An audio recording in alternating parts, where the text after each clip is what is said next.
We welcome you to the Seattle Center Coliseum, Game 2 of this best-of-5 first-round series between Seattle and Denver.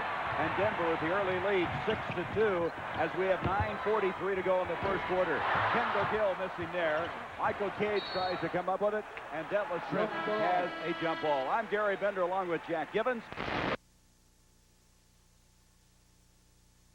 Very big. Yeah, Peyton just took Abdul-Rauf out of his game a couple nights ago, would not let him get going on offense. He was 3 of 12 from the field, while Peyton had 20 points. That's going to be the key. Also in the middle, so far in this game, Mutombo has touched the ball every time down in their half-court offense for Denver. Dan Issel said that his team played scared. They had only 2 guys who had played in previous playoff games, and they came out and were intimidated by the Seattle team. Rebound by Reggie Williams. But right now, even though they're off the 6-2 start, reminiscent of Thursday night, you could see Denver playing with a lot more confidence. And I think that is so important. They have to get off to a good start in this game. Yes, they got off to a good start in the other game, but a lot of shots coming from the outside. So far in this game, they're attacking the basket, trying to get Mutombo's shots down low. We approach 9 minutes to go in the first quarter. Sellout crowd here. They've sold out every ball game this year in Seattle. First time in franchise history. Missed by Gill. Sean Kemp.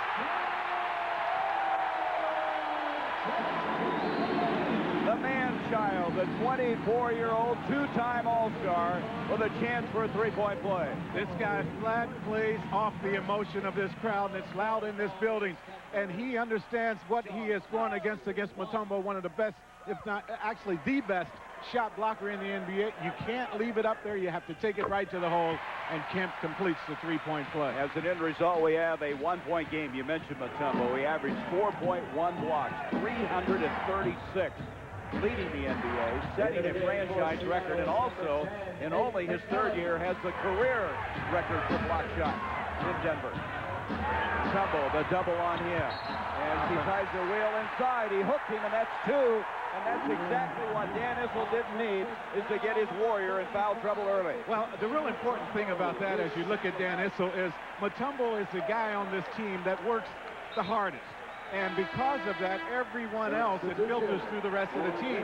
So it's important for them to have him on the bench. Now, you see Brian Williams coming into the ballgame. Brian, another guy that plays with a lot of energy, but he's not going to be as effective around the basket as Mutombo, especially on the defensive end of the floor. There's Dan trying to settle Mutombo down. Brian Williams had a very good game Thursday night. He was 6 of 6 from the field and had 15 points. And is playing with a lot of confidence. We noticed that even in Thursday's game when they were beaten by 24 points. Nate McMillan, who checked in, is fouled. That basket will not count. It's waved off. Let's look back to the game on Thursday night. Denver got off to a good start, 8-2. Then they missed their next 8 field goal attempts, went 5 minutes without scoring, and they never did recover. Well, you look at these numbers, 50 free-throw attempts to just 17, 52 rebounds to 34. Those a couple of areas, but really the area that the Sonics excelled in and set the pace in was their points off of turnovers. They force a lot of turnovers, and they have all 5 guys on the floor that handle the ball, so that gives them a lot of opportunities to run, and they made a lot of real good decisions in the open floor. They call it the SOS swarming defense. They just run you off the floor. That's going to be off of Denver. And so the Sonics will inbound with 8:26 to go in this first quarter of plays. It's even at 6. Denver just cannot be afraid, and they can't be just totally taken aback by this pressure. They have to be smart. They have to make good decisions. And some of that did not happen Thursday night. Here's Reggie Williams from the corner.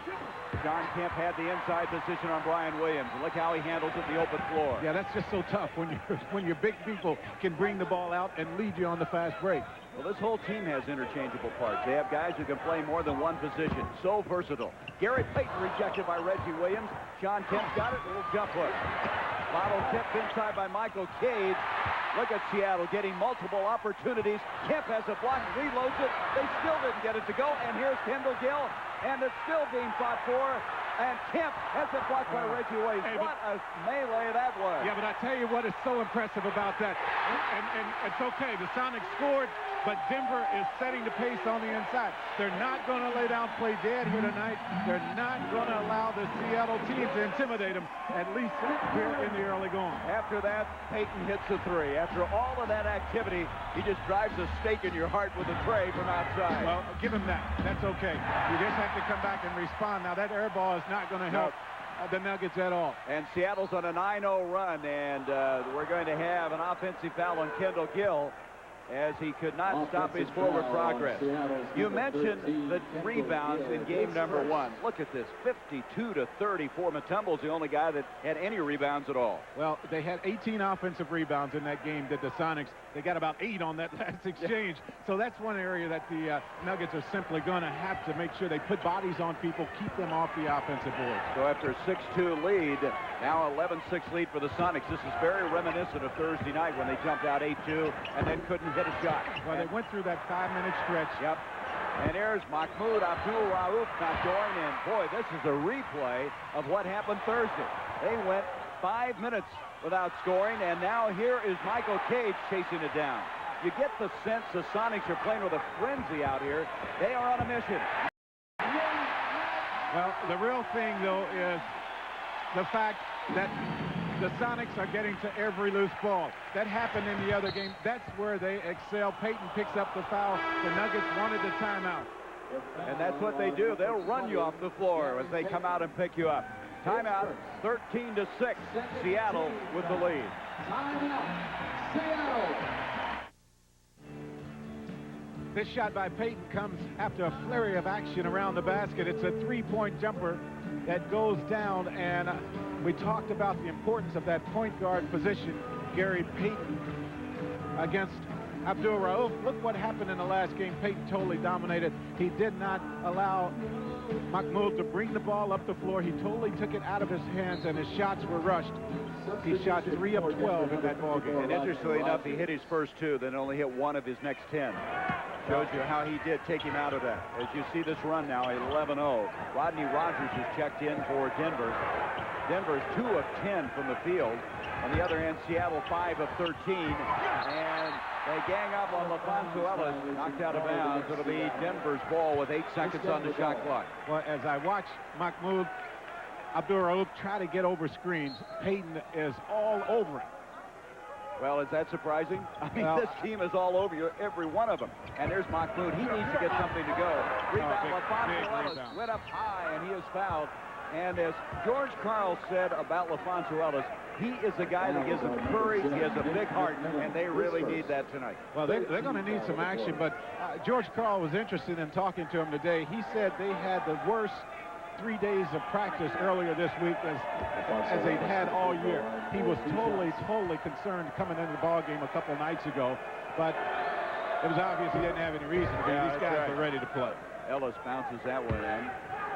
He was struggling a little bit, as was the entire team the other night. He was 6 of 9 for the field. He had 12 points and 3 rebounds. But this is the guy they feel has a big-time future, the second-year man out of Notre Dame. 13-7 as they finally got off that number 6. They were there for a long time after leading 6-2. Gary, one thing that is really important for the Nuggets here in this ball game is to force the Sonics into their half-court offense more often. They defended the half-court game fairly well, but the problem was all the fast-break baskets. Payton looking for his second 3, and look at Ellis get up. And Ellis is fouled from behind. And the difference I see as opposed to Thursday is that they are much more athletic. Denver's getting up in the air. They're hustling. They're not near as tight as they were on Thursday night. And they put some body on some people so far. I don't think they touched this Sonic team. They did get close for most of the night, but I don't think they touched them around the boards in that game on Thursday night. That foul was on Kendall Gill, his second. 4th team foul against the Sonics. Denver with 2 thus far. You see the change in offense now for Mahmoud shows him the ball and then pulls it back down and nails one, and he needed that shot. He needed to get something going. Yes, he did. With Mutombo out of the game, Denver trying to get Abdul-Rauf more shots. Brian Stitt comes out of there. Nate McMillan is back, and Stitt takes him, and it goes in, and that was not easy because Nate McMillan led the NBA in steals this year. Well, the real key now for this Nuggets team, they have matched the enthusiasm. Yep. They have come out, and they are now accepting the challenge. Dan said this team is very resilient. They usually spring back from a bad game, and they play well. He has them prepared here.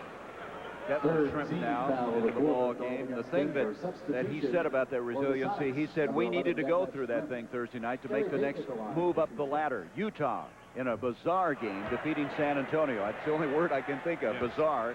And then Indiana 2 up on the Orlando Magic now. And this game, of course, had a terrible fight that broke out. Eventually, Atlanta evening that series with a 104-86. And Ernie Johnson, Isaiah Thomas will update you at halftime. All the activities prior to this one. On the baseline, Brian Stiff has it stripped. Guess who that was? McMillan with long arms. He has quickness in the feet also. Oh, great move. Great move. Gary Payton couldn't quite finish, though. Brian Williams had it. Payton got it back. And how's that? Second chance opportunities. We talked about the offensive rebounding of this Seattle team. That time, Brian Williams had the ball in his hands, somehow lost control of it. Well, George Karl has given this man, Gary Payton, more and more freedom. He's matured, he's grown up, he lets him freelance, and he triggers their defense. Is away from the ball now. McMillan tangled up with Stiff. He commits the foul. Well, watch Payton with the nice step on the baseline, and then you see Williams with the ball, but Payton with the quick hands. This is a team that gets a lot of steals, and then he shoots a little reverse. Well, in the estimation of George Karl, the team MVP, as you see Sam Perkins coming to the ball game. Perkins on the game Thursday night. Very strong performance, 9 points and 9 rebounds. Didn't play all that many minutes. Stiff at the line. Stiff really struggled. He was 2 of 8 from the field. A guy that in his first playoff game admitted he didn't realize how intense, how frantic the playoffs are. You know, one problem with Brian Stiff, he played in very few games last season. He is tired. He has played a lot of minutes for Denver, leading them in minutes played. Ian Williams, who did miss a shot last night, challenged Sean Kemp, and Kemp got a piece of it. That'll be off of Rodney Rogers, so Seattle will get it back. Kemp already has 6 rebounds in the ball game. Rogers is going to have to be physical with Sean Kemp if that is his assignment. You have to just make sure you put a body on this guy. Kemp is interesting. He is one of those guys that can play 40, 45 minutes, and by the end of the game, you feel like you're in a war. He never stops moving.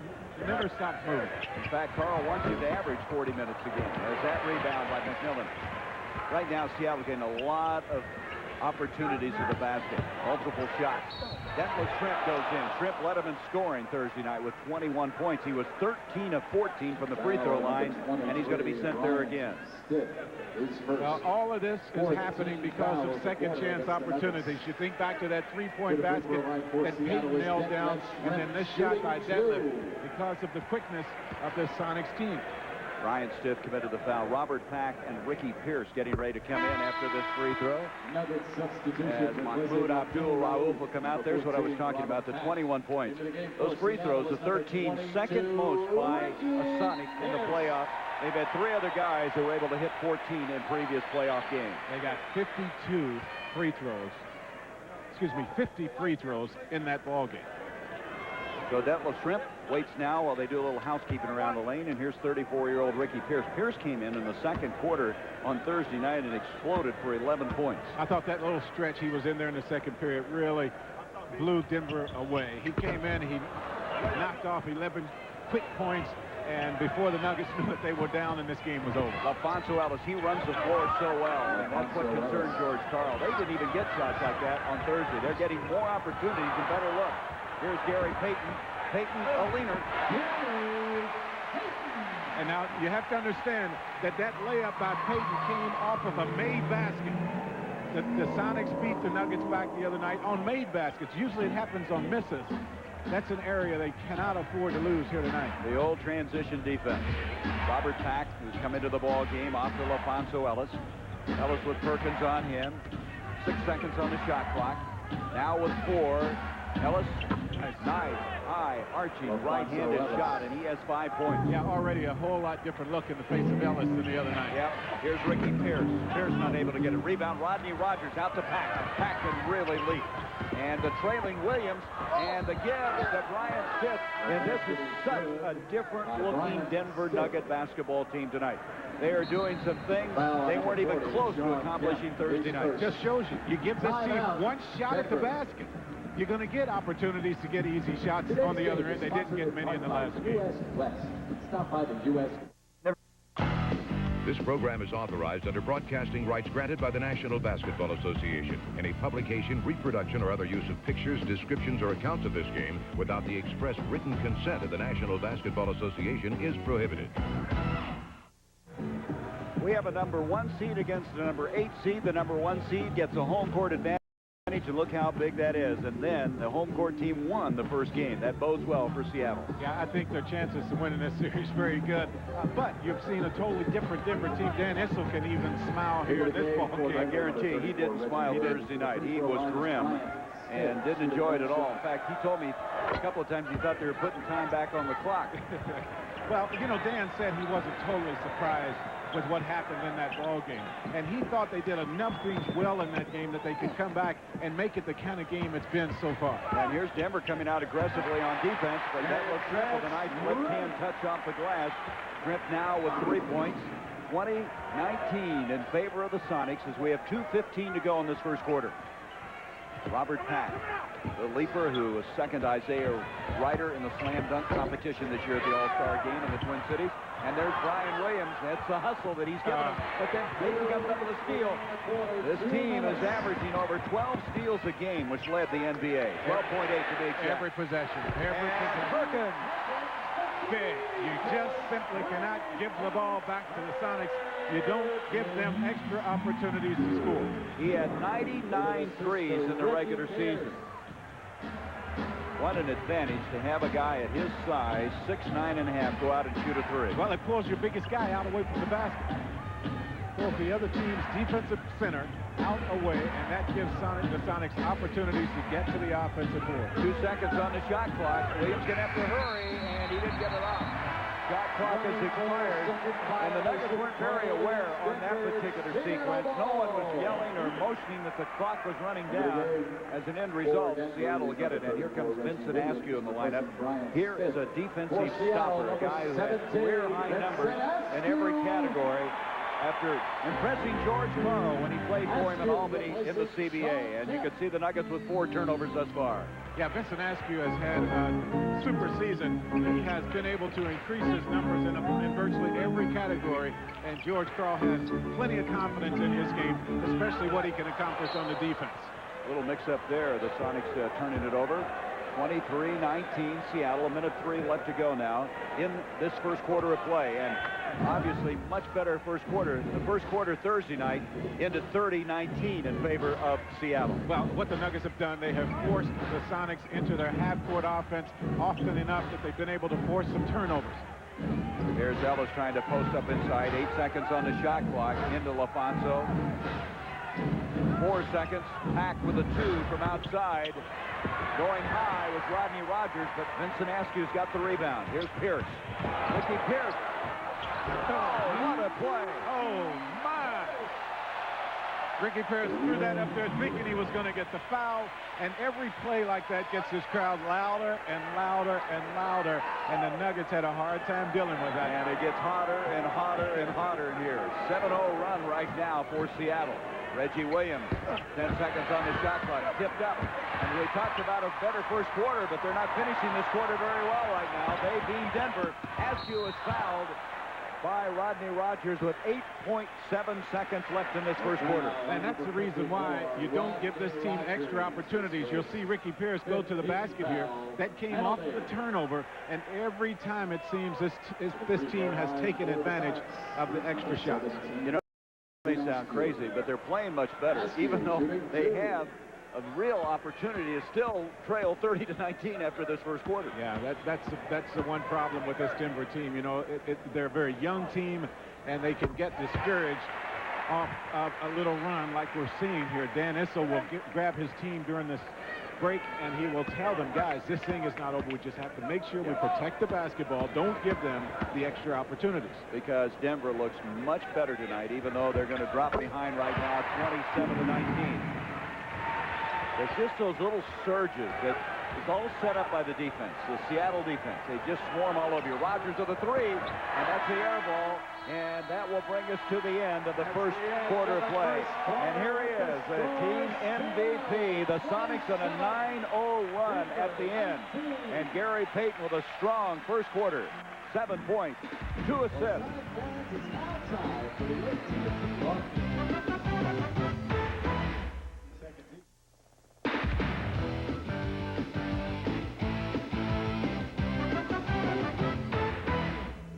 Welcome back to the Pacific Northwest. Quarter number 2 ready to go. In that first quarter, Denver shooting only 33%. Find themselves down 27-19. Gary Bender, Goose Gibbons. Game 2. Seattle won the first one Thursday night by 24 points. Gary Payton had that strong first quarter. Askew off to Detlef Shrimp. Shrimp baseline. Tumbles back to the ball game, playing with 2 fouls that he picked up early. The turnover comes back to Denver. Well, it's just exciting that Denver has been able to match the enthusiasm here early, and they find themselves down 27-19 here, but the effort is so much better. They can build on that. They can get better in the second half. And if this guy could start to put it together, make a big difference. He is fouled as Sam Perkins committing the foul. Mutombo needs to get started. He started the game Thursday in foul trouble, and he's done the same thing here tonight. Well, he's touched the ball every time down when he's on the floor in a half-court offense. For Denver, he has done a good job of getting to the basket. He has also done a good job of throwing out of the double team. That doesn't surprise you to see graphics like that. It says 9 players have done this and that. They are so deep, that Seattle team. Brian Williams. And again, Brian Williams is playing with confidence. He's one of the guys that came in here Thursday, 6 for 6. And he has 2 points and 5 rebounds in this one. And look at him rip this one away. He and Mutombo fighting over it, and they travel to the ball. Well, I mean, what can you say? I mean, you have to appreciate the effort. But you also have to know your teammates. I mean, this is the playoffs. You've been together all year. Brian Williams excited after making the last basket. Watch, here he is battling with Mutombo. And both of them must have had their eyes closed. I think they had their eyes closed and their head down. And their heads down. That's right. Here is Sam Perkins, and Mutombo had it for a moment, and that'll be off of Roberts. And so Denver right now can't get a break, can they? Well, no, and that's unfortunate because they are doing a lot of things very well in this game. The real problem for them is, though, the Sonics have converted on every one of those extra opportunities. Coming back into the ball game. Well, checking in will be Tom Hammonds, and checking out will be Brian Williams. But even though Williams made that mistake of battling the big center, you still like the energy. That's the kind of effort that's going to keep you in a ball game against a team like Seattle. Hammonds jumps out on Perkins. You've got to extend the defense on him. Ricky Pierce goes in, runs into Reggie Williams, and here's a discussion. We had a fight earlier. Boy, I'll tell you, it started, I think, early in the day in the Utah-San Antonio game. Players watch that, and I don't know in any way if it influences you, but it can't help. Well, I think you're right, and Rodman was involved in a whole lot of that down there, and you know, guys see that, and they start to push the limit. Yep. They start to see how far the officials are going to let them go.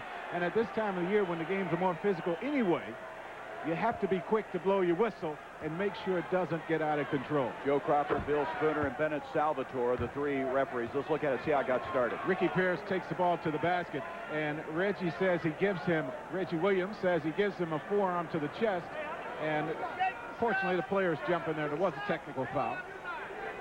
And Williams, flagrant foul number 1 has been called against number 34, Reggie. They're going to call a flagrant foul on Reggie Williams. A flagrant foul 1. Now, when you get 4 of those, we're going to also have a double technical foul after that play. And I think that's good. You know, I talked to these officials right before the game, and I said, did you get a call about the action in Atlanta, the fight? Did you get a call? They said, no, we did hear about it, and we're going to call this thing close because we don't want that to happen here. What I started to say is you can have 4 points or 4 flagrant foul points, and then you miss the next game of the playoffs, as picking up his first is Reggie Williams. And here's the second technical now by Mr. Automatic at the free throw line, Ricky Pierce, who 3rd in the NBA. I like your jinx there. I did jinx. It worked again. Here's the replay. You'll get a look here. And Ricky used his elbow a little bit. That's veteran. He knows how to get to the line. He understands that. He also understands that he is playing in his building, and he is not going to be intimidated. Well, they have a little slogan here, not in our house. The double technical going on Williams and Pearson. Flagrant foul on Reggie Williams and Vincent Askew from outside. You know, at that second guard spot, Askew had to improve his range. He had to become a better shooter from the outside. Worked extremely hard over the summer the last couple of years, and he has become a pretty decent 15 to 25-foot shooter. 9-point lead now for Seattle. Williams dumps it into Mutombo. 4 seconds on the shot clock. Pack with 2, just gets it underway and got it. That's a shot that must go for Denver. They will double up on Mutombo every time he touches the ball. The shots will be there from the outside. The Nuggets have to knock them down. That's it to 7. 10 minutes to go in this first half of play. The Seattle team has been remarkable this year. They lost only 4 games at home in the regular season. They were 37-4. That's a franchise record. And there's Mutombo. There's the presence that he needs to give Denver. Pack off to Reggie Williams. Back to Dikembe. Dikembe is fouled. And you can see why Dan Issel says this guy is who really drives us. Dikembe Mutombo, a warrior in the true sense. 7-point lead for Seattle.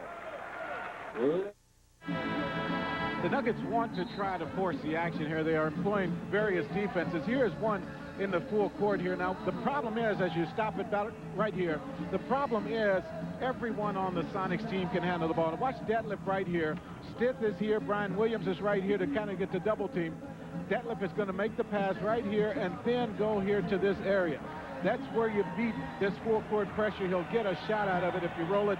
Watch him make the move right to the free throw line. Look at the open place there and the trip to the basket for Detlef with the left hand. What you have to understand, this is a good Denver team. I mean, they held teams under 100 points this year, 98.8, and they were second in field goal defense. So they were attacking a good defense and showing how well they handle the ball.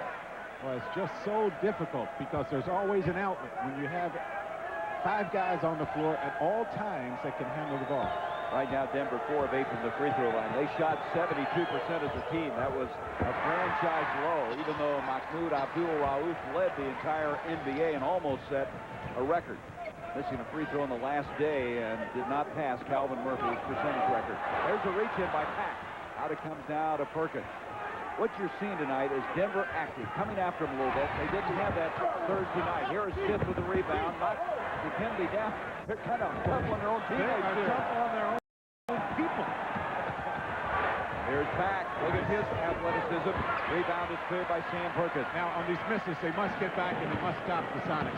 They get their runs because of their rebounding ability and their ability to force turnovers. Blocked by Reggie Williams, who ran out on Detlef's rim. Nice transition defense. Reggie Williams, who has the 3 in the ball game, gets it off to Pack. Pack inside intended for Dikembe, and it's going to be off of Seattle. 15 seconds on the shot clock as John Kemp will be coming back into the ball game. Detlef Shrimp will lead. That was a good series of transition defense here as Reggie Williams gets over, gets a piece of that shot, and that starts the fast break. The Nuggets need to make sure they find their people early. Then it comes to Mutombo, back to Pack. Pack tried to return it, and Nate McMillan always working. Nate McMillan, the first Sonic to lead the NBA in steals since Slick Watts. Remember him back in the 75 and 76. Well, you talk about his steals, just think about his deflection. Yep. And there is Hammonds, and Ricky Pierce, a reach around, has committed the foul. The foul is on number 2. When you're concerned at all times about a guy defensively, he has much the same effect as Mutombo has around the basket, only out on the floor. You see the field goal percentage, another area where the Nuggets doing an excellent job, and that is enabling them to keep it close. Teams are playing hard. It isn't real artistic right now, but they are playing hard. And Mutombo, with a note of finality there, as now it brings it to a 5-point game, 30-25. Nuggets doing a good job forcing the Sonics in a half-court offense. That almost went backward. Askew able to save it. They come out in traffic. 12 seconds on the shot clock. John Kemp, and Kemp doesn't get it. It goes over the back, and Denver will have the ball again. And Denver, what they've done They have survived the onslaught early and now have a chance to make a ball game. Well, they had to keep it close. And I'm thinking back right now to the series last year that the Sonics had against Utah. They came out, played much the same way in that first game against the Jazz. Kind of blew them out, not as badly as the game a couple nights ago, but the Jazz came back. They won game 2. It's deflected, 8 seconds on the shot clock. Ryan Stitt cuts in and missed it to Kimby, fighting for it. And the loose ball is going to go to Ricky Pierce. Good effort again by Denver, just couldn't get it done. They've got to finish those trips to the basket. They don't get many of them uncontested. Askew, they trapped him. Look at that defense, swarming defense. Yeah, they're fighting through the picks, too. Here is Ricky Pierce, the pure shooter. Oh, is he fun to watch. I think he shoots better with a hand in his face. I think he does. He doesn't need a whole lot of time to think about it, but if you leave him open, you might be better off. Ricky Pierce, 2 previous seasons, led the Sonics in scoring. This year he was out a lot with injury. Last time, 17 games. He had bone spurs. He had surgery on his left foot. And there's the Kimby had it partially blocked. Reggie Williams, the captain, the oldest guy on this team at 30, tries to follow. Look at this effort. And Pierce finally gets it. What an effort by Reggie Williams and Nate McMillan. The real problem for the Sonics, they're getting, for the Nuggets. Pat picks up the foul, I think, as he grabs Sean Kemp. The real problem for the Nuggets, they're getting to the hole. They're getting good shots at the basket. They need to complete. They need to finish off the play. They need to finish. Ricky Pierce finishes well here. The NBA playoffs continue on TNT tomorrow night, 9 o'clock Eastern. Portland and Houston. Hakeem Olajuwon and the Rockets lead that series 1-0. Ron Thubin and Dick Versace will be describing the action. Well, we talked about there's Sasquatch. Looked like one of your dates a few years ago, maybe, Jack, or mine. It looks like some of the dunks I used to make. Look at the shooting, though. The shooting is not that good, but the energy has been very, very good. Well, one area I thought the Nuggets played very well in game 1 of this series was that they held the Nuggets to below 45% from the field. They have done that here. One reason is they haven't given the Nuggets the fast break opportunities that they have had. And now they're giving them just one shot at the basket. Transition defense has been very good. That's deflected. That went off of Sam Perkins.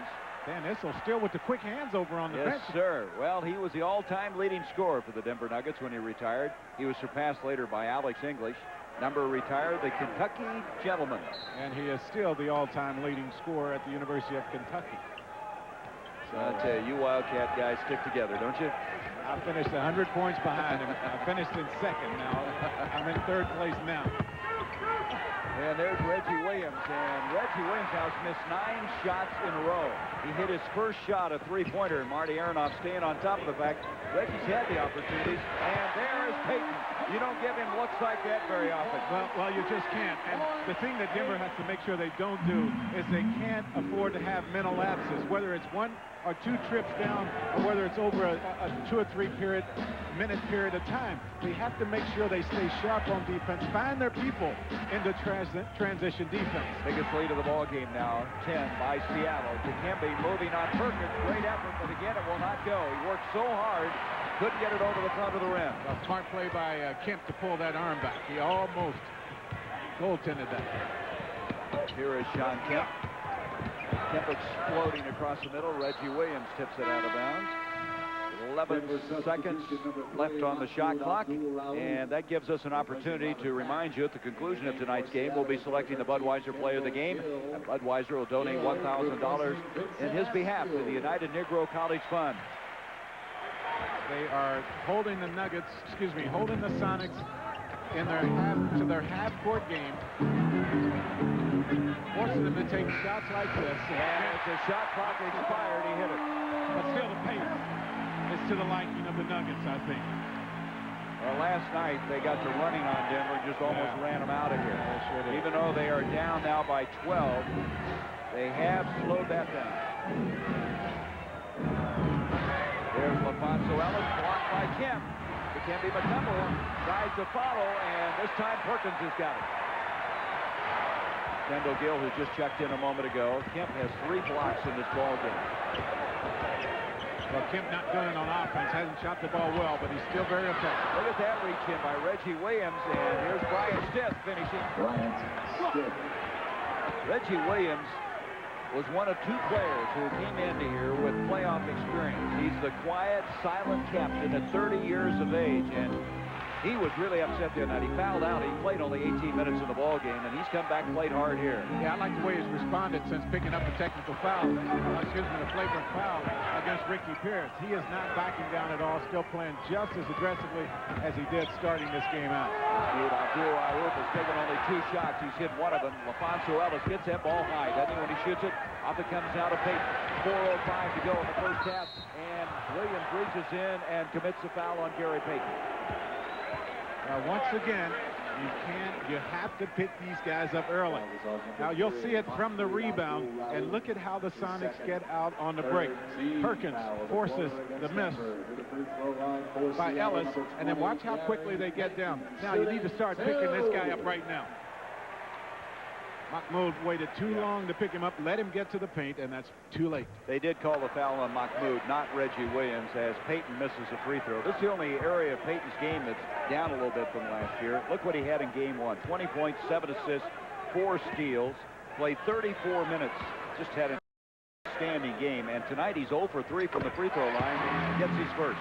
You know, I think the real difference in Payton's game is that he does not sulk. He does not criticize himself too badly after having a bad game. He responds in a positive way the next time out, and he doesn't have those streaks that he had his first year or so where he had 3 or 4 bad games in a row. That's a 2, and that could bode well for the Nuggets if he could get started. Mahmoud Rahj'iladelphia now is 2 for 3 from the field, and the rebound inside by Pierce.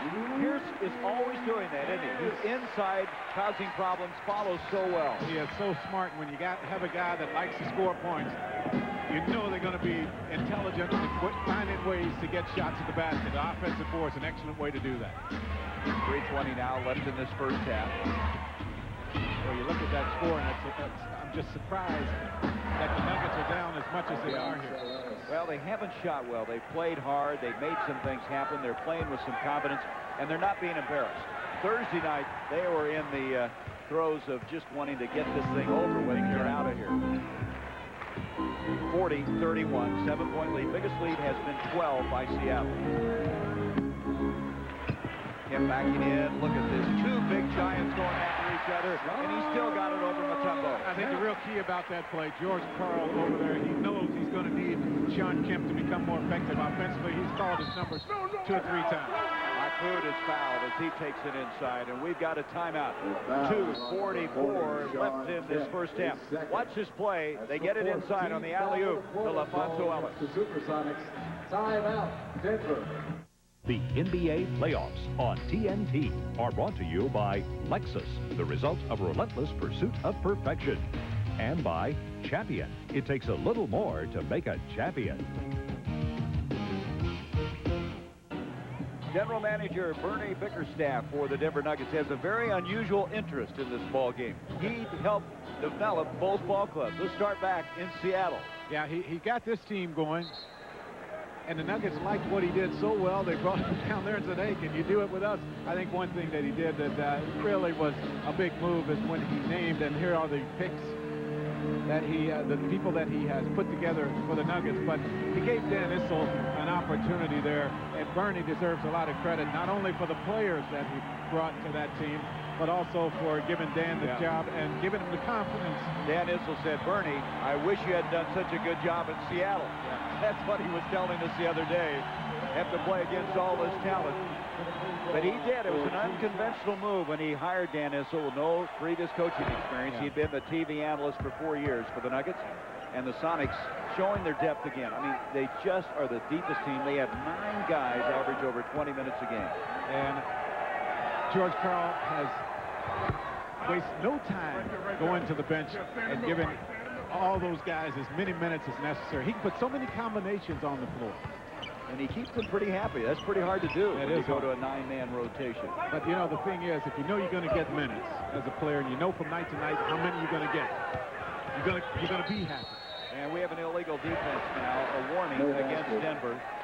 2:27 left to go in this first half, 42-33. Denver is not shooting as well as they did in game one, but their energy and their effort is so much superior. They're shooting 37% here.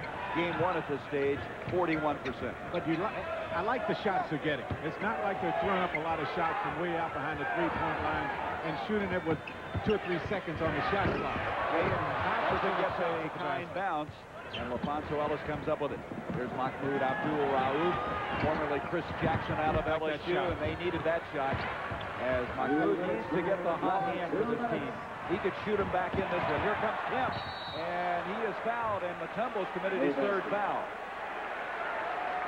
The foul on number 55. And so he'll have to come out of there. Brian Williams will check in. Dan wanted him to give a few more seconds. He probably would have gotten him out of there anyway. But once again, this fast break opportunity, and Kemp handles it, knows he's going to get some contact, throws it up towards the rim, and forces foul number 3. Mutombo comes out. John Kemp just has rare quickness for a big man. He is a force and will be for the rest of this decade. Look at that, 4 blocks already in the game. Coming up at halftime, the Reebok Halftime Report. Ernie Johnson in our Atlanta studios with Isaiah Thomas. Scores and highlights from the Jazz and Spurs, the Pacers and Magic, and a look at what they're calling the Rumble in the Omni. So the second one leaves the score at 10 in favor of the Sonics. Reggie Williams, who's 1 of 10 from the field, goes in. He's now 1 of 11. Well, just look at how many times though the Nuggets are getting into the paint and getting to the basket. Those are normally high percentage shots. They will probably start to fall in the second half. Well, it's that old Seattle swarming defense. You know they're lurking, you know they're near, and you'll change your shots at them. There's a nice pass to Payton. But Denver playing some good defense. Brian Stiff comes out of there with it. Up to Reggie Williams. Changed the shot, and he finally got one. But just like and there's the steal by LaFonso Ellis, and he's going to be called for pushing off. As he went up with a left hook, he pushed off and is called for the foul. And I think that's the proper call. But once again, the effort is there. They did not have that the other night. 43-34. Well, you have to like LaFonso Ellis. The more you're around him, grew up in East St. Louis, Illinois, very difficult area. 2 of his friends shot and killed when he was in high school. He's come out of a tough neighborhood and become an outstanding player in the NBA. And there's a 3 by Kendall Gill. Well, they hurt you at every position. I mean, just when you think you're ready to crack them, to get something going, they'll nail a 3. 46 seconds left now in this first half. Well, Kendall Gill, in the estimation, George Karl will be better even next year. He's still adapting to the system. Sure. And it comes now to Brian Williams. He horses it in. So Williams coming in, replacing Mutombo, who has 3 fouls. He plays with so much energy, and boy, that's off of a made basket. Yep. Off of a made basket, they're still beating the defense down the floor. And LaFonso committing the foul on Kendall Gill. And that'll be the second on LaFonso Ellis. I mean, you would have to think that when you make a shot, that gives your defense a chance to get back and to get set up. But the Sonics are so good and so quick at pushing the ball down the floor, they can still beat you. Yep. You have really got to retreat in a hurry. Kendall Gill, in case you didn't know, was acquired in a trade with the Charlotte Hornets, a trade that sent Eddie Johnson, Dana Barros, in exchange of #1 picks. And Kendall Gill is the guy that has surprised even George Karl. He's telling me the other day he's a much better passer than he thought he was going to be. You play the style of the people around you. You come to a team like this, and if you are a selfish player, if you hang on to the ball, you're going to stand out like a sore thumb. Yep. You have to make sure you adapt. He has done that. And as you say, he's going to get better. He's still learning the system here. And I tell you, Denver's within 10. Mahmoud will take the last shot here of the first half, and they will go in at the halftime feeling a lot better about themselves than they did Thursday night. 3 seconds on the shot clock with 2, 1, and they didn't get it off in time. Mistakes like that just really hurt. You see the time remaining, and Dan Issel in a little bit of pain right now as for the Supersonics, number 40, and Kemp's coming in. Michael Cage will check out. You're at 5.2 seconds, plenty of time for this team to get a shot at Yeah, the you're basket. just talking about how quickly they get it up the floor. And look who's bringing going it. to do it. There's the three by Tripp. See, that hurts you. They have taken advantage. And somebody threw something on the floor here. I don't know what that's doing out there. I don't know whether the players kicked it when he went by the bench or what. But we've got an ice pack and something else. I think that... Delay a game warning. And I don't blame them for reacting like this. I mean, just think about it. You don't get a shot off, and then they come back, and it's Brian Williams that kicks Is that who it was? the bucket out on the floor. Don't say kick the bucket. That is another connotation. I don't know any other way to put that. The cooler. He kicks the cooler out on the court. Well, After that shot, it makes you feel like kicking the bucket. Okay. 50-37. 13-point lead, the biggest lead of the ball game, and this is the reason. Detlef Schrempf with a three, a high arcing one-hander. Seattle is 5 of 8 from three-point land. Seattle can hurt you in so many ways. Reebok halftime report coming up. Ernie Johnson, Isaiah Thomas, stay with us.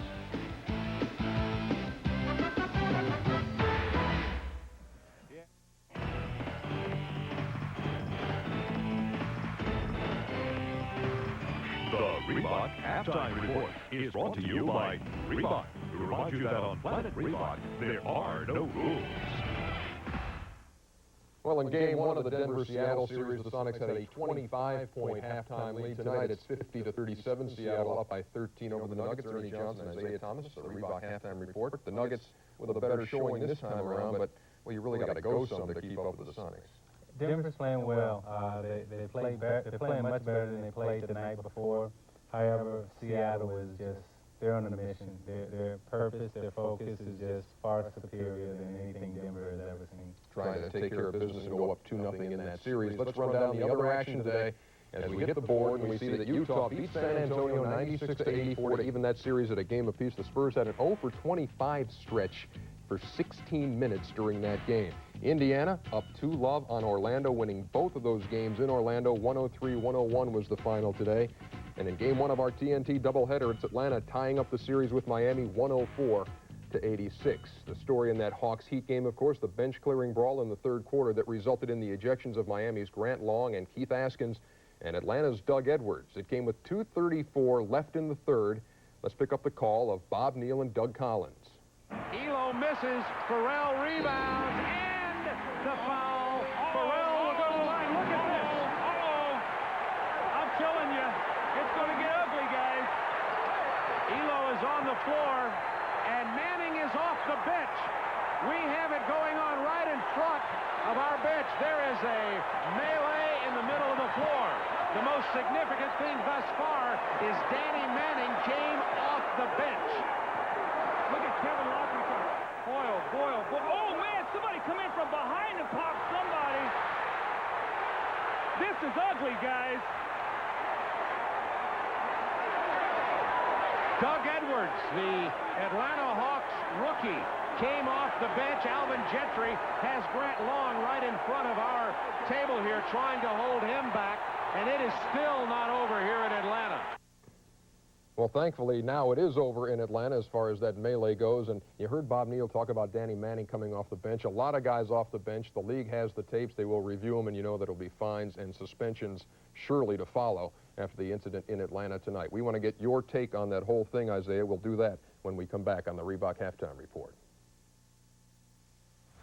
In Seattle, it's the Sonics by 13 at the break as the Reebok Halftime Report continues. Let's resume our discussion of this Atlanta-Miami brawl, Isaiah. Where do you lay the blame? Is it because of the playoff pressures and the intensity? Is it because officials set a tone and let things go too far? Is it somebody who's not disciplined? How do you sort it out? Well, I think it's a combination of all those things. You know, the emotions of the playoffs, you know, you wear them on your sleeve. Your pride is at stake. You know, the whole city, everybody's looking at you. So you want to play well and you want to perform well, and emotionally you want to be up for the challenge. I think the officials have a job. They want to make sure that these guys are allowed to play, that the fans come, you know, they see what they want to see in NBA basketball. But clearly you don't want it to go this far. And I think tonight it got a little bit out of hand. Let's see how exactly it started with Craig Elo launching a shot from the corner. and you'll see a hard foul in here, Isaiah, and some taunting. Well, I think the problem starts after the foul is made. You know, Farrell makes a basket here. Grant Long comes over, makes a hard foul, no harder than what has been placed on John Sally. And then you see the finger pointing. And that's where the problem starts, when Farrell puts his finger in his face. And then Elo comes in from behind, and he grabs Grant Long. And Long doesn't know who has him, and he takes him down. Now, that's where the problem starts, because the rest of the Miami bit sees Elo and Grant Long on the floor in a fight. In everybody else's mind, they think that, you know, Elo and Grant Long has got into it, so Steve Smith runs over, and then it goes crazy. Yeah, they're all off the bench, and it all hits the fan. Let's spend a couple of minutes now and hear from some of the principals, starting with Dwayne Farrell. Well, it was a shot taken, and I was able to get good position and got the rebound. And when I scored, I was just so hyper and pumped up. And the foul was kind of aggressive, I thought, and I just wanted to let them know that we're here to play and we're going to try to win this game. And things just got heated up after that. It was pretty dangerous. You know, I don't think it got a little out of hand. I think our emotions were running very high. We started pushing, started shoving, and one thing led to another, and all the players were out on the court. It erupted down the other end, and they had guys coming off the bench, and hey, our players have got to protect one another. They can't sit there at that time when you're sitting there and you're seeing all these guys running out there. There isn't enough people to stop it. These are big men. And so the thing was, is you try and break it up. And I thought that most of the guys were trying to break it up. When they review the film, they'll see what started early. I think Kevin Willis wanted to establish the fact that he was going to be physical with us tonight, and he was the main culprit in all the cheap shots, you know, from the beginning of the game. And that's okay. They'll see that, you know, when it's on the film. But if the referee's going to let them get away with it, then it's not a cheap shot. So we just have to do the same thing.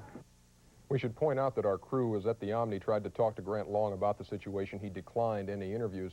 It appears the only serious injury that came out of it occurred to Miami assistant Alvin Gentry. And let's take a look at what happened as Grant Long, you see right here, is being restrained by Gentry. We really don't know if Grant knew who had a hold of him. You'll see what happens as Gentry He probably thinks it's Elo again. Maybe, but Gentry is flipped, and apparently he has a broken arm out of this. And the next two guys you want to see, Doug Edwards and Miami's Keith Askins. This one speaks for itself. The sucker punch to the back of the head, and Edwards squares up now with Askins and cocks that right arm and unloads. It would have been referee stops contest. You know, as we said, there are going to be fines and suspensions handed out. And more than likely, we look for that kind of action to take place on Monday out of the league office. The next game in that series is Tuesday night in Miami. Stay tuned. We'll be right back. And welcome back to the Reebok Halftime Report. A reminder now on our Sunday schedule on TNT. You know, we've had doubleheaders all over the place, and it's a single game tomorrow. But first, we've got the Dream Team 2 preview at 8 o'clock Eastern here on TNT, followed by one of Isaiah's favorite things to do, another half-hour pregame show tomorrow night at 8:30. That precedes our single game, Game 2 of the Blazers-Rockets series, Houston with a 1-0 lead in that one. Again, it's been our pleasure to have you in here. Third straight night. We wrap it up tomorrow night. Happy birthday to you. It's number 33, even though I said he was 40 when we began that thing when we gave him the cake. All right, Zeke. Nice having you with us. Here on TNT tonight, the nightcap of our doubleheader, the Seattle Supersonics trying to take a 2-love lead. They're up by 13.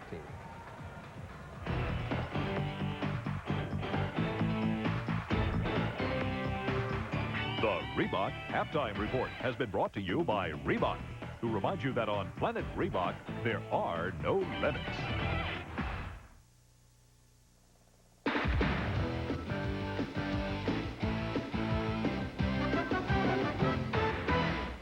The landmark Space Needle in the Emerald City, and they're going to have Go Sonics displayed there as long as the Sonics continue in the playoffs. And they lead by 13 at halftime, 50-37. I'm Gary Bender along with Goose Gibbons, and you look at this game as opposed to Thursday, the Nuggets are playing much better. They just haven't been able to shoot the ball. They can't get in the hole. Well, you look at the number of opportunities they've had to get to the basket, and they've had higher percentage shots that they haven't been able to get to go. Now, they're doing a good job on defense. They've forced the Sonics into their half-court offense enough that they haven't been able to put together those big runs. 39%, but 63% from behind the three-point line. The Sonics with 17 points off of 7 Denver turnovers. We're going to show you an example how frustrating it's been for Denver. The shots that they've missed at point-blank range. They've had any of these going, it'd be so much different. Well, you just always are aware of this, the Sonic defense, and sometimes you're overly concerned, and I think that has been the case here. Look at the chances that they have right at the baskets.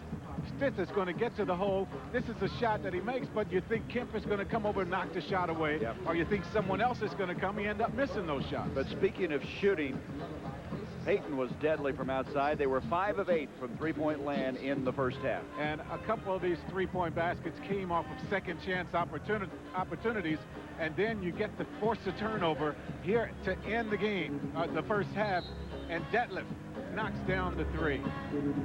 Well, Mutombo has quite an effect on this team, obviously. He's their warrior, and when he is out of the ball game, there's a difference of 13 points. You can see the house of Mutombo, where he says no man will fly, is really different when this big 7'2" guy's in the lineup. Well, he can do so many things, and he changes up so many shots around the basket. You know the shots that he blocks, but the real key is how many he changes up. But the effect is happening on the other end of the floor for the Denver Nuggets. They're getting opportunity after opportunity after opportunity at the hole, but because they are so concerned about the Sonic defense, Denver cannot score the basket. Mutombo, the only guy in foul trouble at the halfway point. He has 3. So we start this second half as Seattle trying to go 2 games up on this Denver team before the series continues in Denver on Monday night. Shrimp, and that ball will be goaltending. Detlef Shrimp has played very well in the series. He had 21 points Thursday, and in this first half he had 6, hitting 2 of 4 opportunities, and now with 8 for the game. Well, the problem is at the small forward position, he's 6'10". He's scoring against Reggie Williams at 6'7", an obvious advantage for Detlef. There's a pass to Mutombo, a good catch, and he's able to hammer it in. Boy, that was a heads-up play because Mahmoud looked like he was going up for the shot, and still Mutombo was able to latch on to that one. And we haven't talked a whole lot about Mahmoud, but you see him get screened right there, and he is just simply going to have to become a factor in this ball game. He's only had 2 shots at the basket at the half. He didn't get an opportunity to get the big numbers that they need from him. Actually, 4 shots at the basket. He's made 2 of those attempts. And he's their leading scorer, averaging 18 points a game. He had only 7 points. In fact, the starting guards had 11 points in that game Thursday between Stith and this guy. There's a 3. Nope, they're going to call it a 2. Well, that's okay. It went down. That's something to build on. Boy, it is. And did he get that one off in a hurry? 54-41. Kemp backing on Mutombo. He's got to be careful of those 3 fouls. Gary Payton distributes the ball so very well. 13 seconds on the shot clock. I think 3 seconds. 3-second violation. You know, we were talking about how poorly Denver's guards played in that first game. Look at this. Mahmoud was 3 of 12, 8 of 30 combined. Well, that's only 20 shots out of this group, and with Abdurraouf and with Stith, a lot of games you get at least 20 from those 2. So, excuse me, Mahmoud, you only get 20 from those guys. Oh, you normally get more than 20 over the course of a game. So Stith is averaging over 12. Here is Mahmoud trying to get this one. Follow tip, and that was a beautiful job by LaFonso Ellis, who came across the paint and followed beautifully. 54-43, just underway in the second half. Biggest lead of the ball game, 13, and that was at the halfway point by the Sonics. And baseline is Kemp, and LaFonso Ellis has committed the foul. Foul is on number 20, LaFonso Ellis. Effective around the basket. First team foul of the quarter. You get the miss here, but this is an opportunity to find yourself 2 easy ones. Just a nice effort there by Ellis. That was the 3rd foul on LaFonso Ellis. Kendall Gill from outside, and they're hitting the boards pretty well. Reggie Williams comes down to run. Williams needs to get started. He was 2 of 12 shooting in the first half. Hit his first shot and then really struggled after that. Here's Mahmoud again. He's flashing across the middle, and there's LaFonso again trying to follow tip. Shrimp saves it in. Look at that spin move by Payton. So good vision-wise. They reach in, bat it away. They're on the floor, and we're going to have a jump ball. Well, I think what happened is, by the way, Reggie Williams getting up a little slow. He may have hit his head on the camera or somebody over there as he went for the steal, and he's still a little groggy. Yeah, he's getting up. He's going to ask to come out of the ball game. Also makes a pretty good defensive play, but goes down hard. Runs into one of the cameramen and holding the back of his head. They're going to take a 20-second timeout to check and make sure he's okay. You'll see it better from this angle. Tonight's attendance: There he is. He kind of disappears behind that little dog pile. So we will have a jump ball when we come back, and as you mentioned, a 20-second timeout. 20-second timeout, but the problem on that play is that Stith, when he went down on the floor and he got the ball, his foot was on the line. He was over the line, so instead of having a jump ball, the Sonics will try to take advantage of yet another opportunity off the offensive boards. Well, we've said this a couple of times. As you look at this ball game, Denver is really getting some building blocks here. Even though they're having a tough time trying to overhaul the Seattle team, there's been vast improvement. See, it looks like Reggie's still a little bit of pain there in the bench area. There's some vast improvement from game one. And that's off the glass. Kendall Gill. Well, this is not Denver's year. I think Dan Issel understands that. I think Bernie Bickerstaff understands that. He's going to use this as an opportunity to grow. This team will get better. Michael Cage picks up a foul away from the ball. They'll take it out of bounds. That's the second foul on Cage. Cage, for the 5th straight year, played in all 82 games. 411 straight. That's the 4th longest streak right now in the NBA. And he's playing for a new contract. 9:21 to go, third quarter, 56-43, Seattle. Stith to Mahmoud. Payton is up and commits a foul. Mahmoud is really working hard now, trying to get off the picks and get an open shot. He does this time, but I'm really surprised. Normally, when he hears the whistle, he will throw it up towards the rim. This time, he makes the pass, so he won't get to the free throw line. But he is working harder. He is trying to use the screens along the baseline more, and he's getting more shots in the basket. That's an improvement. Rodney Rogers gets it to Mutombo. Rodney Rogers, who hit a 3 on Thursday night, rebound by Ellis. Ellis very active in this game. There's that screen right there. And not there. Ellis again with the rebound. And the putback. You're going to be rewarded. When you play that aggressively, you make good things happen for yourself. 56-45. Ellis with 11 points and 8 rebounds in this game. See why they're so excited about this second-year man from Notre Dame. Here is Kendall Gill from outside. And Stith went across, tried to come up with it. I think Shrimp touched it last. He did. It'll be Denver's basketball. Mahmoud now trying to force the issue off to Brian Stith. Another good use of the screen by Mahmoud. He finds a way here once again to get open. And all of a sudden now, their leading scorer is starting to heat up. He's 4 for 9 tonight. It's a 56-47 game. And look at the rebounds after being destroyed on the boards Thursday night. Denver fighting back. That's blocked by Mutombo. That's his second block of the night. Well, he's so good at reading the moves to the basket. Comes over from the weak side, covers a lot of ground. Now he's out of the paint on the other side right now when this all starts, but comes over, knows Kemp's going to try to get going on offense, gets all ball. Average 4.1 blocks, 336 of them this year in the regular season. Kemp from the corner. Rebound Mutombo. Denver now with a little push, a little surge. Up it comes to Rodney Rogers, and he's fouled as he comes across the paint. And Dan Issel's excited. He's up applauding his troops. He feels now that his team is starting to put the pieces together a little bit. Well, you look at the little things that are happening right now. Mutombo, he's doing a good job. He's altered 3 shots. He's blocked a couple. But you look at the little things like forcing some turnovers now, which gives them opportunities on the fast break. Mahmoud Abdul-Rauf, he's more aggressive coming off of screens. And then the other thing that I think is most important is they're giving the Sonics 1 shot at the basket right now every time down, forcing misses. There's their number 1 draft pick this year out of Wake Forest. A guy who late in the season really carried him down the stretch in some games. He played extremely well. I think he had trouble early finding his place with this team. He was playing a whole lot out on the floor, shooting primarily perimeter shots.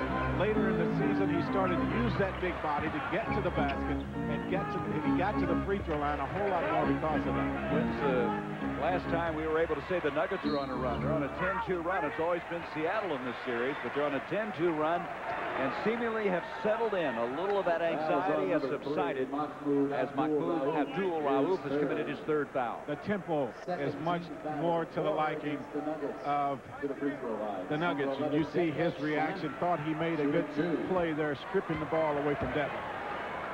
That'll send Shrimp to the line. As we mentioned, he was a busy man Thursday night. 13 of 14 from the stripe.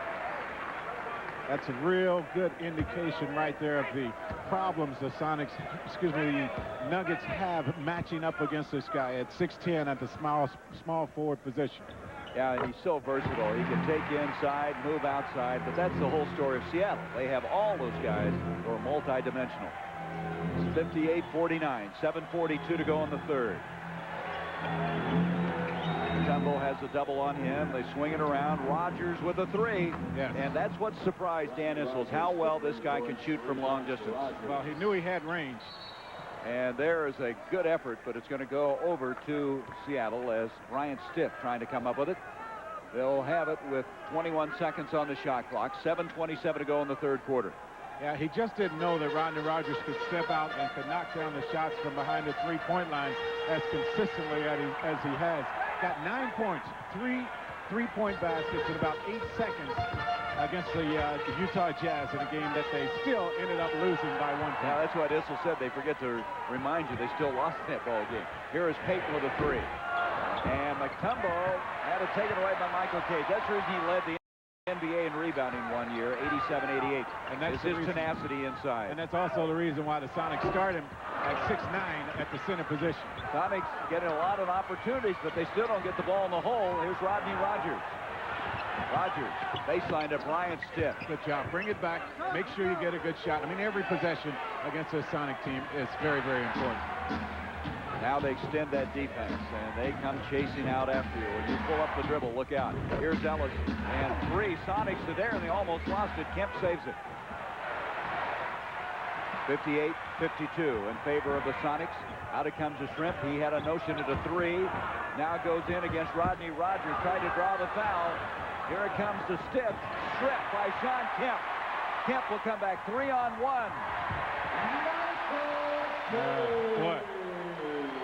Sean Kemp, 6'10", makes the right decision on the fast break. Well, you know, he averaged 1.8 steals a game. That's pretty good for a guy that size. He has 5 assists also in this ball game tonight. 60-52. Rodney Rogers had it stripped. Here comes Cage again.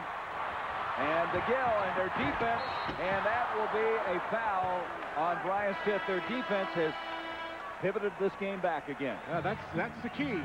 You have to stay sharp on offense. You have to stay sharp on defense. Now watch Kemp leading the fast break, and watch the decision here, and avoids the charge. Sonics up by 8, 5:48 left, and it's interesting how the numbers are starting to even. We talked about rebounds earlier. Look now at the turnovers as Denver's struggling back into this series. Have to keep these things close. I mean, the turnovers, the Nuggets protecting the ball, not being as intimidated by the Sonics defense out the floor. And a key matchup, we talked about it already a few times in this ball game. Payton against Abdul-Rauf, and he is holding his own right now. Yep, Abdul-Rauf, especially in the second half, has started to come alive as Kendall Gill at the free throw line. So they head it to 58-52, and the Sonics cranked up that defense another click or two and got it started back the other direction again. A team that this year averaged forcing over 20 turnovers a game and almost 13 steals. The SOS pressure defense, as they like to call it. Pretty good spacing by Denver, moving it around. I think you're right, and not holding the ball. Sharp passing.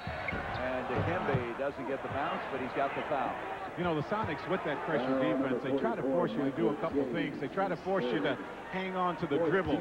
There's their defensive guru, Bob Kloppenberg, but he doesn't look like he's enjoying this very much right now. Not very much. But they try to make you to hold on to the dribble a little bit more, put the ball on the floor a lot. They can come over from the weak side through his defensive philosophy. The other thing they try to get you to do against their defense is to throw the longer passes, and they have great anticipation on the weak side, and that leads to a lot of turnovers. When you aren't as nervous and uptight, you can do some things that they were not able to do Thursday. That foul, by the way, going on Michael Cage is his third. The third team foul against Denver. Seattle has 4. As Kemp comes down with the miss as Mutombo gets 1 of 2. 62-53. 5:27 to go in the third. Kemp, Mutombo trying to track him. Out it comes to Kendall Gill.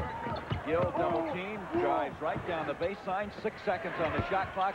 Payton doesn't get it. Out it comes to Mahmoud Abdul-Rauf. Inside. Brian Stitt couldn't get it. Well, you got to get back, and Denver's doing it very nicely as they jump back. Up it comes to Kemp. Kemp out to Detlef Schrempf. Not giving nearly as many fast break baskets. Kendall Gill from outside. And Rodney Rogers, that big NBA body that he has, comes out of there with it. He's going to be the real deal, according to Dan Issel, as he gets more and more experience. He's going to try another three.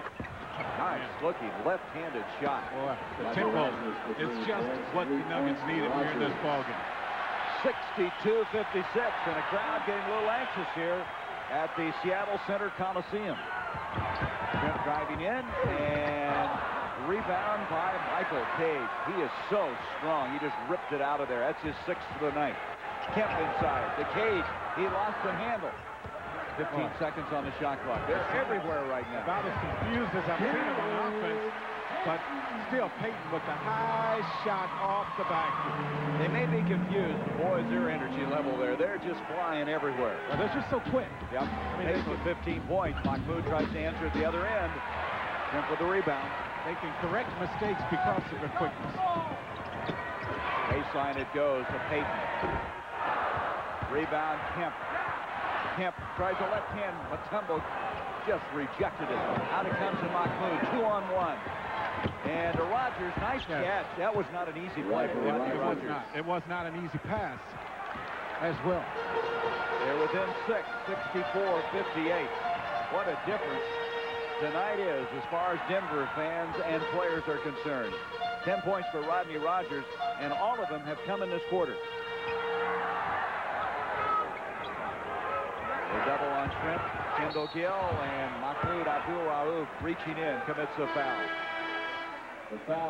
Let's go back to the rebound by Kemp, and as they say, not in the house of Mutombo. Not here, young fella, and you'll see Dikembe right here on the block. Now, Kemp working the offensive boards, which he does so well, but the help from the weak side, that's where this guy excels, reads the floor very well.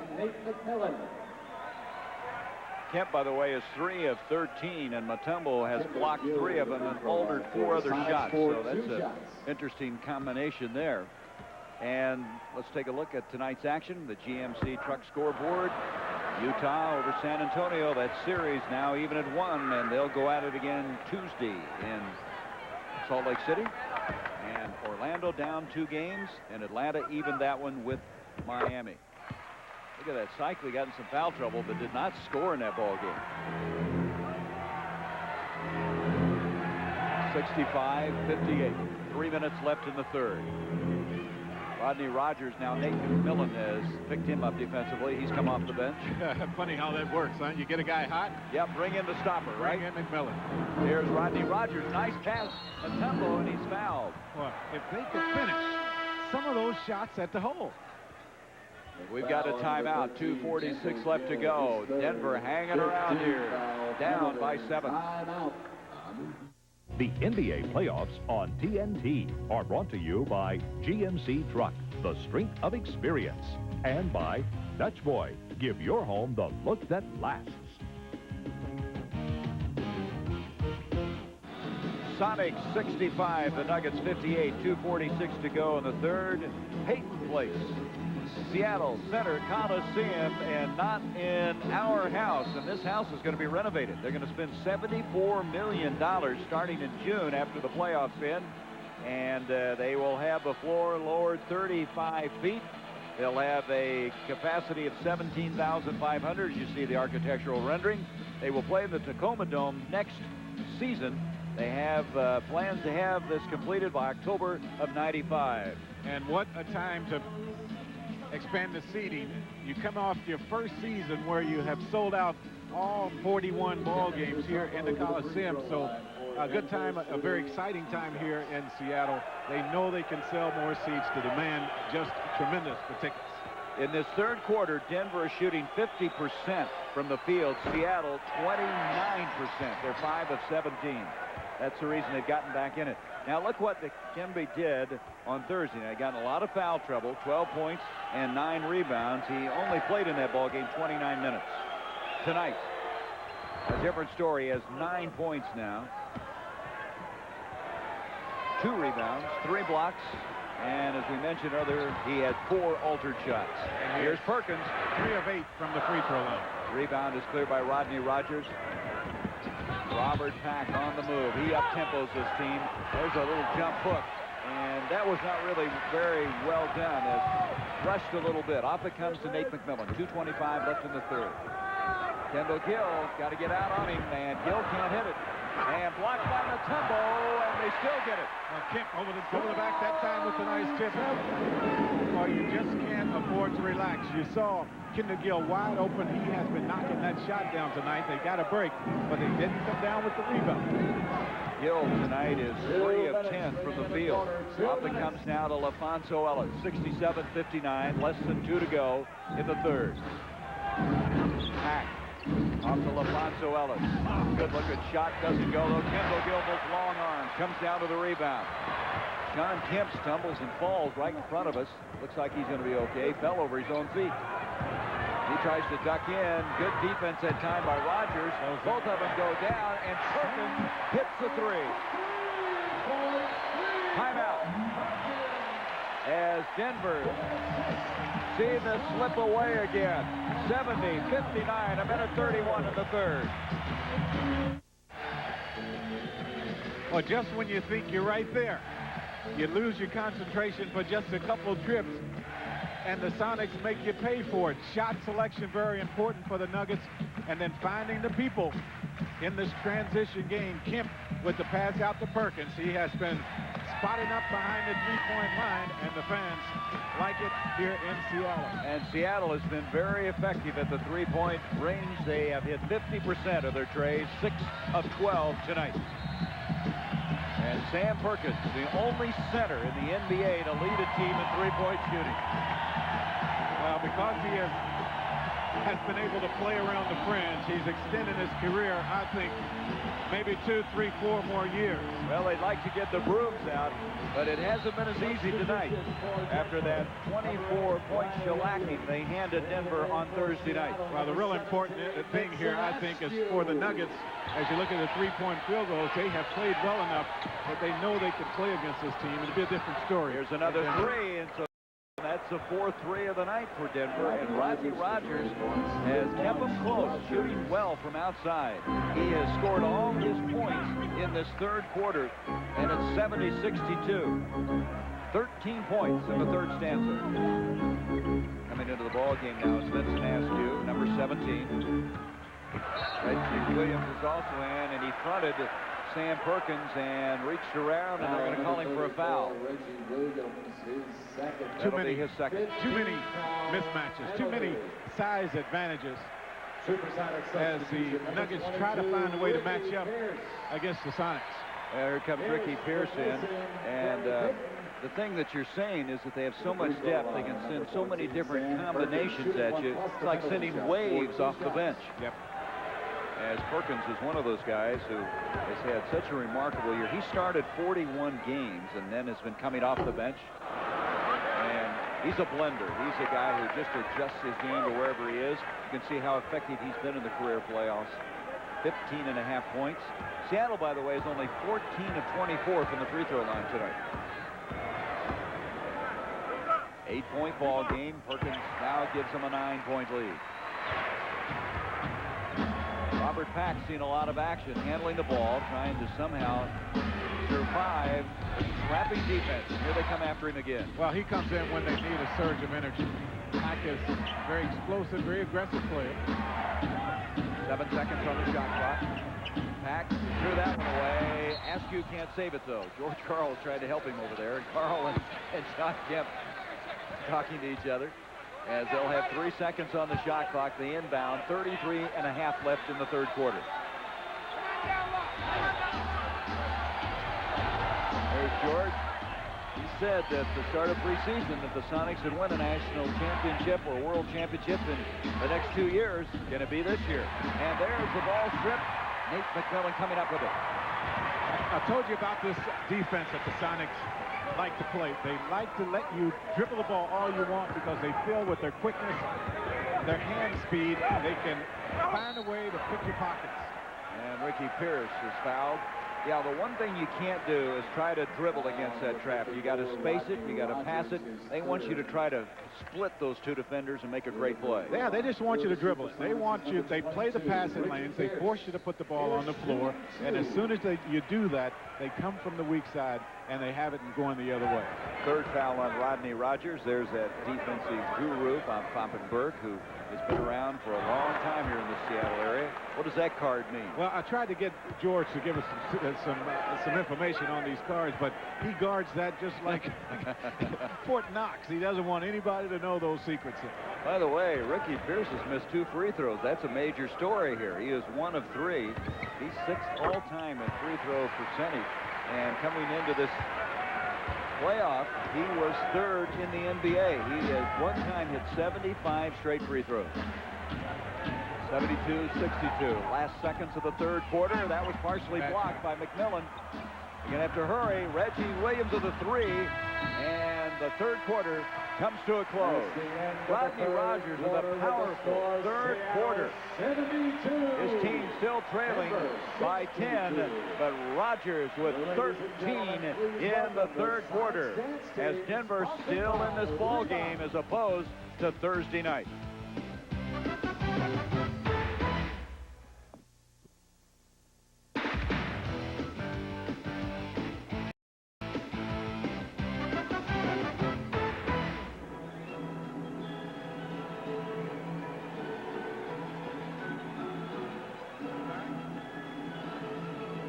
Seattle Center Coliseum. It's warm. It's always warm here. They don't have air conditioning, and if you have any kind of heat outside, it's with the bodies and the intensity of the play, you really know you've been in a pressure cooker here. In the rebounding department, Denver has been hanging tough. They were just totally dominated Thursday night. Look at that, 52-34, and look at this difference. Now, 39-34 is the story here tonight. They gave up a lot of second chance opportunities in that first game. 18 offensive rebounds they gave up to the Sonics, and they converted on most of those. They've been able to limit them in second chance opportunities here in this ball game. The other thing that's interesting, both teams are shooting 40% from the field, and both teams are shooting 59% from the free throw line, and there's Pierce inadvertently tripping up Reggie Williams as he commits a foul from behind. You figure if Denver could hang tough here for another 6 minutes and be in a position to make a move, what a comeback it would be from game 1 for them. Well, they're still working on confidence. They're still wanting to make sure that they prove them themselves that they can play against this team. Now, if they allow them to put a run together and get this lead up to 20, 25 points, which the Sonics can do very quickly, they're going to have a hard time in game 3. Rogers with another 3 from outside. He came up with that brilliant third quarter of 13 points. He is 4 of 4 from three-point land. 5 of 8 from behind the three-point line as Denver, 6 of 12, the Sonics. Away from the ball now, we're going to have a foul as Robert Pack was tangled up with Nate McMillan. So Pack commits a foul, and Detlef Shrimp will come back at the ball game now for Seattle. Another one of those matchup problems I'm talking about, and that forces you to make a decision as to whether you're going to let them have the shot or you're going to foul. Yep. Well, remember now, this Denver team was last in three-point percentage, 29%. And look at this, 5 of 8, and we mentioned Rodney Rogers has hit all 4 of his. Rogers has had a good season from behind the three-point line. Out it comes to Detlef Shrimp. He just waited for Perkins to get the ball, and Perkins, who's so wise, came across, located him, and it's 74-65. Find the open place on the floor, and you're going to get a shot with Seattle team. The thing about Seattle, you can play them very even, and all of a sudden, boy, they can just blitz you with both offense and defense. That's what Denver has to avoid. Dikembe on a pass from Brian Williams, and he's fouled, and now a little discussion going on between Detlef Shrimp and Dikembe Mutombo. And once again, I think you have to nail both guys with the technical, because it's this taunting and then talking back and forth that gets the adrenaline flowing, and then you now have a real serious situation. I just think the officials have to make a statement here for the rest of these playoffs. That was on number 17, Vincent Askew. It's a foul on Askew. We had a double technical earlier, you might recall. Yeah, there was a double technical, and there's the foul right there. Foul has been called on Denver's number 55. And they have a technical foul on Dikembe Mutombo. I don't know. I think you just have to nail both guys in a situation like that. You can't really punish one team. Just, you know, and it was contact on the play, both guys having words with each other. I think these officials, after what happened in Atlanta today, just simply have to make the statement. Well, let's go back and try to reconstruct this. Well, Askew's going to come over. He's going to give the playoff-type foul. Mutombo doesn't like it. Words exchanged. Now, on that replay, Askew does a great job of keeping his composure. He stays out of it, so that's maybe the reason why the technical foul went only one way against Mutombo. Well, Dan was not happy about it. Mutombo now will shoot after he was fouled by Askew a moment ago. Mutombo from the line is 3 of 8. He has 9 points tonight. Now that's where to speak the loudest. Step up there and knock down the free throws. You know, when you're 7-2 and you retaliate in any way, verbally or any other way, you just can't hide out there. I mean, there can't be subtle, you know what? Yeah, exactly. He's all arms and legs. And you love this guy's attitude. He wants to win. He does. 75-67. 10:45 left in the game. Millen coming it into Perkins. Perkins backing in on Brian Williams. Pack almost had the ball. Askew doesn't get the roll. Nice follow. Followed his own shot. Followed his shot. And it's interesting now, the Sonics have gone from having Perkins out around the three-point line to posting him up. They want now to take advantage of his passing ability. They know the Nuggets have to come with the double team. Reggie Williams has had a very poor shooting night. Misses again. He is 2 of 13. Pierce is fouled as Pack comes back and commits the foul. That'll send Ricky Pierce to the line. Okay, upcoming games on TNT tomorrow night, 9 o'clock Eastern. The Trailblazers and Rockets. As the Rockets leading that series 1-0. And Clyde Drexler's talking about the fact he thought that one slipped away from him the other night. And then stay tuned to TNT for Inside the NBA. Fred Hickman, he'll run through today's scores and highlights, as well as take a look at tomorrow's playoff action. Inside the NBA with Mr. Hickman coming up next. Well, Pierce is really struggling for the line. When's the last time he's done that? He is 3 of 6 tonight. What is going on in this game for Ricky to miss 3? You jinxed him one time. You said how good he is from the free throw line. But these other two, I don't know what is that. You know, the leading free throw shooter in the NBA has not been there tonight. Mahmoud Abdul-Rauf has not been there for a long time. He had his first 2 earlier. Seattle now is 18 of 30. They have 60% from the line. Big trip down the floor for Denver. I mean, you don't score here, you give the Sonics a basket on the other end.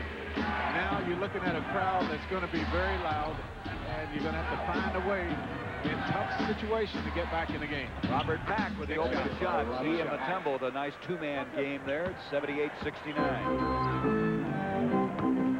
Robert Pack going for the steal on McMillan. That Nate's cool. Isn't he, though? He just hangs right in there. Pack, a very good defensive player. Now there's Perkins and Williams going after each other. Askew with a 3. And Perkins has it tipped outside. Off to Rodney Rogers, 3-on-2. Rogers or Reggie Williams. He finishes. Nice. Reggie Williams. Give credit to Rodney Rogers, doing a good job of filling the middle of that break. Out it comes Askew, and almost thrown away as Perkins able to save it. 9:14 left in the ball game. 7-point lead for Seattle. Askew ducks in. And he's having some of the same problems Denver had earlier, missing those little shots inside. Well, give Mutombo credit once again. He altered yet another shot. Askew is 2 of 7 from the field now. 6 altered shots by this guy, Dikembe Mutombo. Here's Pack. Outside it comes to Rogers. 7 seconds on the shot clock. A leaner.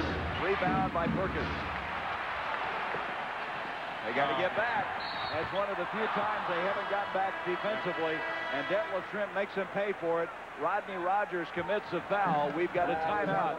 78-71, Seattle. Here's tonight's Dutch boy in the paint, and the Nuggets leading with points in the paint. Well, they're going to Dikembe a lot, although he has just 11. of those 28 points, but still everything going well so far in this game for the Nuggets. Rebound total, Kemp with 11, Mutombo with just 2. Well, John Kemp is a complete basketball player, and we're going to show you one of the things that impresses you so much about the 6'10" forward. Well, he comes up with the steal, gets over 2 of those a game, and then watch the decision here on the break. Lays it off. He plays off the emotion of this crowd. He is sitting right now, but he will be back in this game and get back before it's over. He has game highs and rebounds and assists. 11 rebounds and 5 assists. He looked like a point guard there, didn't he? Yes, the way he he wheeled in that no-look pass. Denver really needs better shooting from both Abdul Rauf and Reggie Williams. Mahmoud is 4 of 10. Reggie Williams is 3 of 14. That won't get it done if you're going to beat the team that has the best record in the NBA. Hard for him to win if those two guys are 7 of 24 from the field. Detlef Schrempf to the free throw line. Detlef Schrempf going to the line. He is 3 of 4 from the stripe.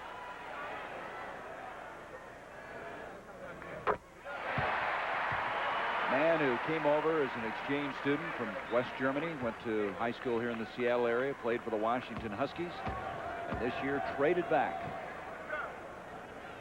And one of the 2 heists that everybody talks about, Kendall Gill being the other. What trades they were by the Seattle franchise. Tremendous offseason acquisitions there. 80-71. Robert Pack running the team now with 8:30 left in the ball game.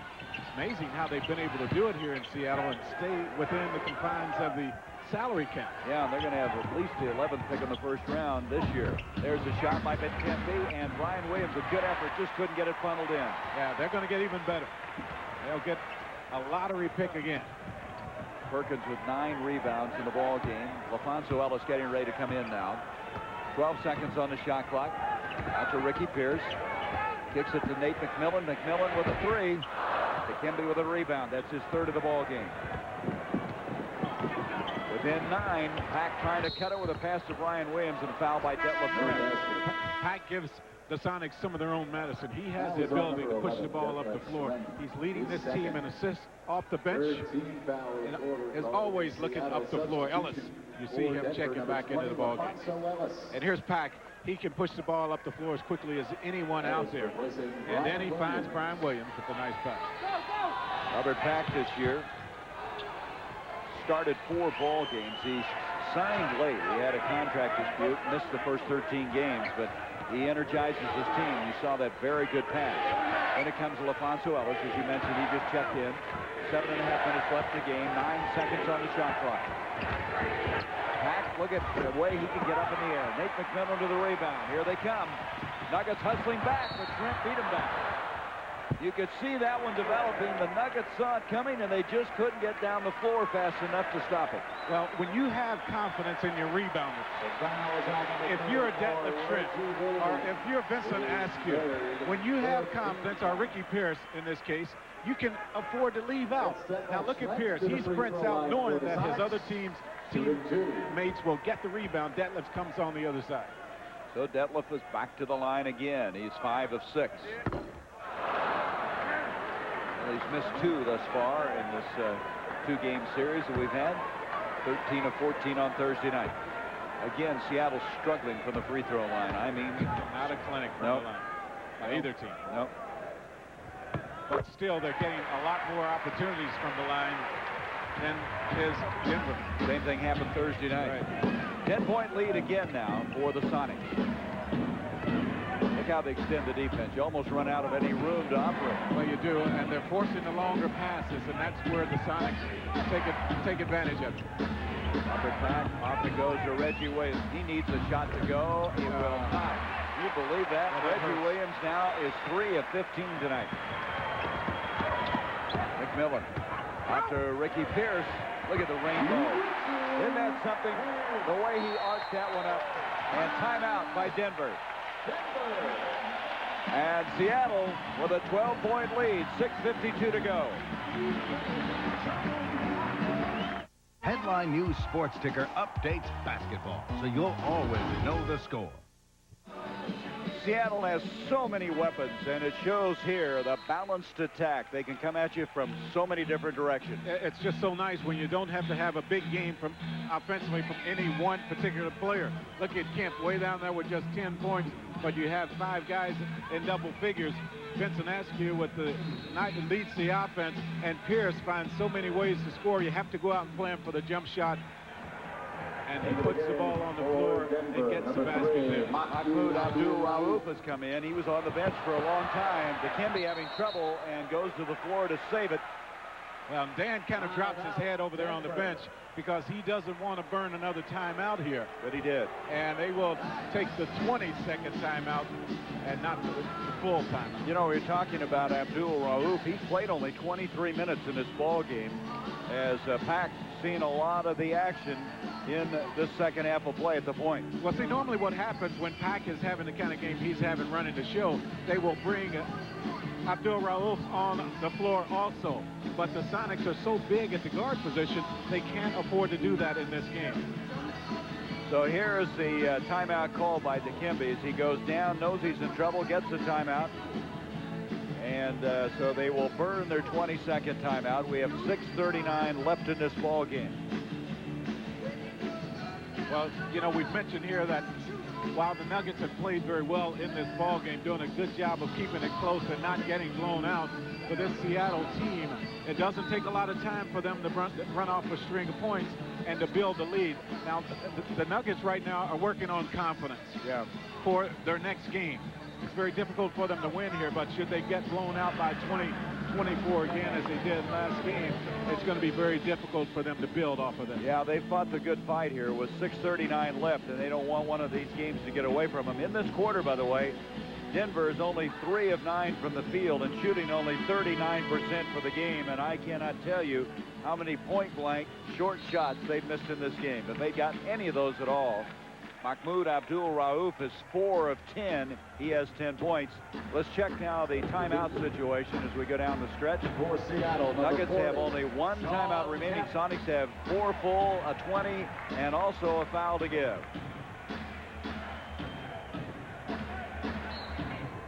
So Mahmoud is in at the guard. Ellis, Reggie Williams, Dikembe, along with Rodney Rogers. And there's the defense again. Sean Kemp. Up it comes to Askew. Everything is triggered by their defense. They just absolutely turn this game around time and time again with their outstanding defensive play. Ricky Pierce. 6 seconds on the shot clock. McMillan with a 2. Nope, now they say it's a 3. Bill Spooner was looking for help on that one, and one of the officials said it's a 3. Guess where he got the help? George Karl over on the sideline had his arm straight up in the air, and he wanted it to be a 3. Rodney Rogers has been deadly from outside. Mahmoud with Pierce on him, a leaner, and he gets a foul from Ricky Pierce. Foul number 22. And coming back into the game now is going to be Brian Stiff. Rodney Rogers will come out of the ball game. Rodney gave him a huge lift, making the 3-point shots. They need some quickness in there. They're going to try to pick up the pressure on defense at the guard spots, and that's why that change was made. Much better performance by the rookie, as he was 1 of 3 for 3 points Thursday night and hit all 4 of his threes here tonight. Mahmoud, the leading free throw shooter. He shot this year .956. which is not the record. Calvin Murphy had .958. He missed 10 free throws all year, and that last miss in Houston with Calvin Murphy courtside cost him the record of all time in the NBA. He is 4 of 4 from the line tonight. And they are still talking about Murphy Murphy handling the basketball before he shot those free throws and stepped out and missed that shot. Here's McMillan swinging around. 7 seconds on the shot clock. Shrimp, look at this. Got in a little bit of trouble. Hung up in midair and didn't get a good look at that one at all. Well, they wanted to draw the foul. No contact. 86-73. 5:24 left in the game. Brian Stiff. Followed by Pierce. Mahmoud going to try one. No, touch there. That wasn't a touchdown. And watch the easy basket on the other side, or easy attempt. And Askew off to Pierce.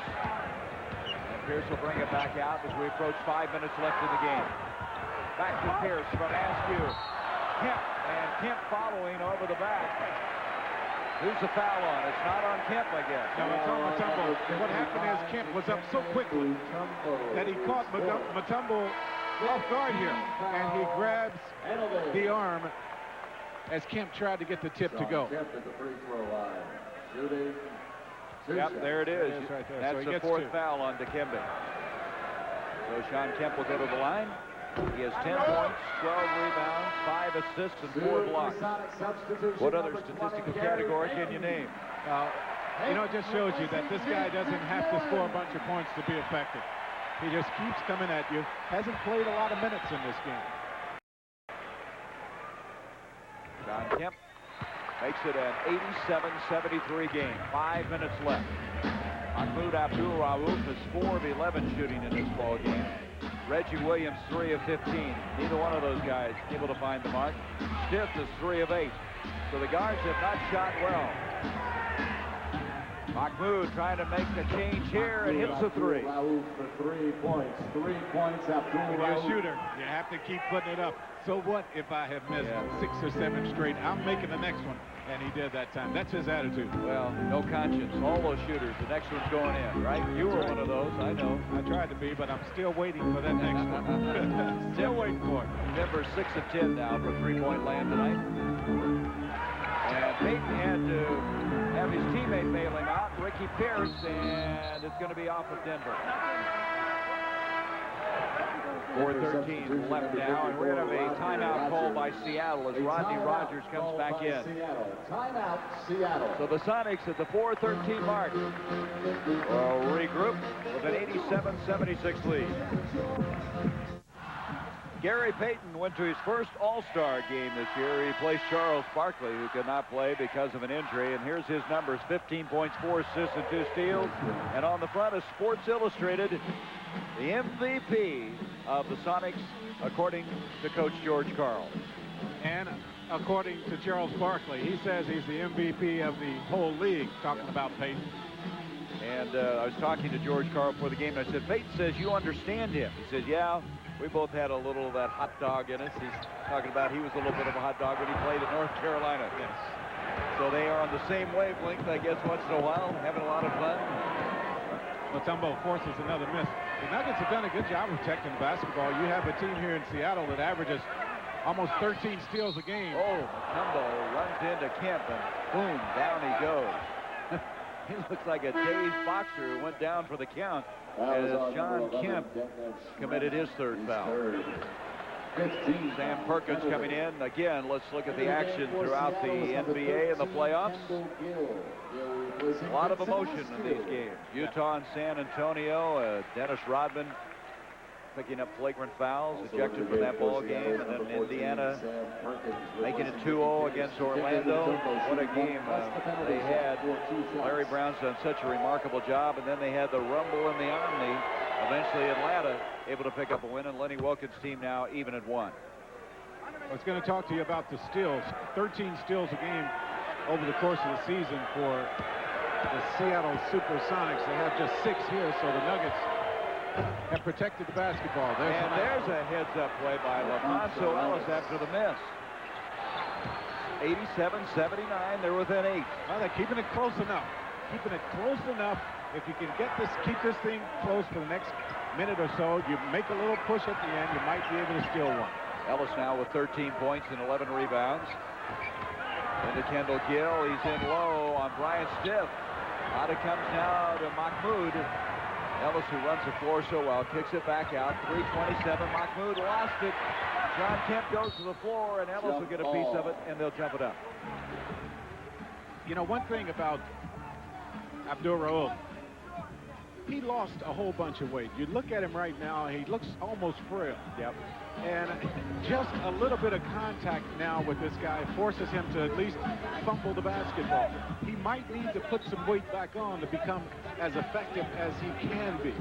And look at him next to Gary Payton. You're talking about Payton, who is rather slightly built, but still he looks very, very large against Mahmoud. Mahmoud is less than 150 pounds, probably closer to like 140. He lost 32 pounds as the most improved player in the league after losing that weight, but he may have gone down too far. And look at this now. A 6-point game. This is where you want to be. Run. Give yourself a chance to win it at the end. You got to give a lot of credit to this Denver team after just getting hammered Thursday to play as well as they have here in the Sonics home. And Sam Perkins, he has the ability to hit a big shot. He can really destroy the opponent. Well, his experience this time of the year, just it's amazing, just unbelievable how important that is for the Seattle team. And, you know, the Denver defense had to converge. The Shrimp got to the basket. It's a third three for Sam Perkins. Out it comes. A lot of white shirts. Gary Payton. Oh, is that pretty? Yeah, and Dan wants to use a timeout. But because he didn't have another 20-second timeout left, they had to take the full timeout. He has just one left now, so he has to just conserve that timeout. Boy, they had it down to 6, and all of a sudden, bang, it's back up to 92-81. There's Ellis inside, being challenged by Perkins. Dikembe has it ripped away, and here come the Sonics again. And Rodney Rogers reaches in and stops this onslaught right now by Seattle. We've said it time and time again, you just can't relax. You'll see Payton here with the nice finger roll. The defense was there, the conversion, but he makes good decisions. This guy continues to grow, continues to know his game, and he is now making good decisions most of the time. Rodney Rogers, his 5th foul. If you look through the course of this season, they just break you in the 4th quarter. They just wear you down. You think you're going to win something, and all of a sudden that depth, intensity, the fact that they stay after you all the time, it's awfully hard to survive 4 quarters against this team. Well, you just can't afford to relax. You really, against this team, have to stay focused for 48 minutes. I mean, you can't make a mistake on offense, and you really can't make a mistake on defense. Mahmoud got hung up there, and then Perkins comes over and commits the foul on Rodney Rogers. But Mahmoud there got up in midair, had no place to go, and fortunately, Rodney Rogers came racing over to try to retrieve that pass. But the thing that you look at, if you look at the Seattle team, they are 52-5 when they are leading going into the 4th quarter, which again just substantiates what I'm saying. They just eventually get to you somehow or another. Well, I hope you'll stay with us. Mr. Hickman, Fred Hickman, will be joining us inside the NBA. Scores and highlights. Take a look at tomorrow's playoff action. That's after our game concludes here.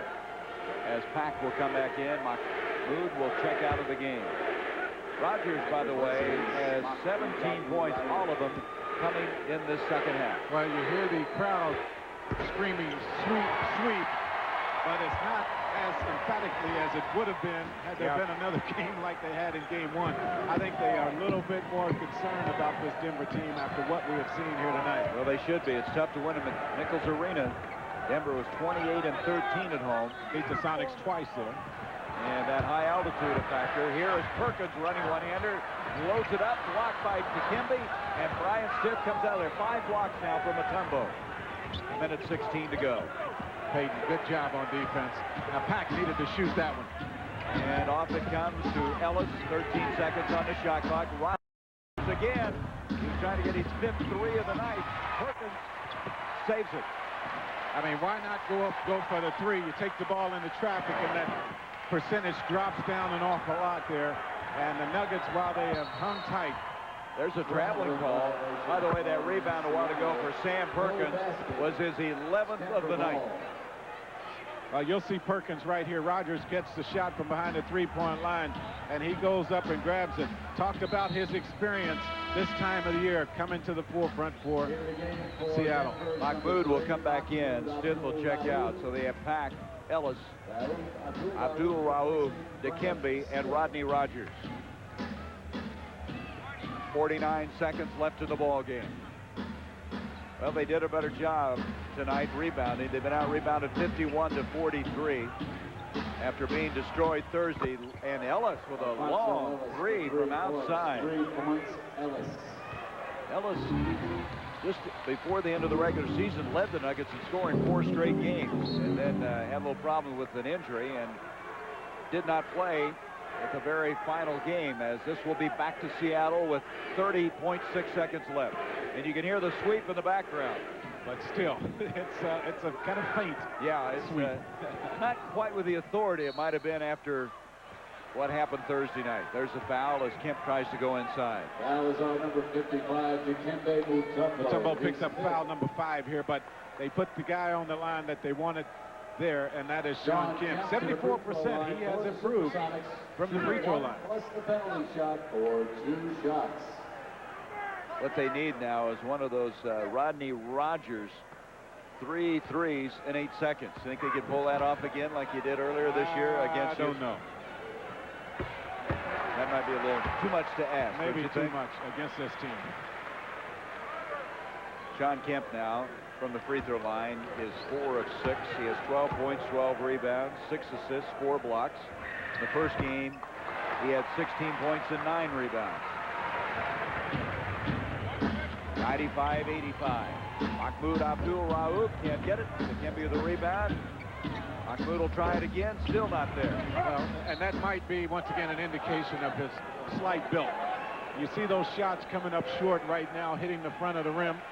A little bit physically stronger. He might be able to knock those shots down the stretch. Well, he's 5 of 15 here tonight.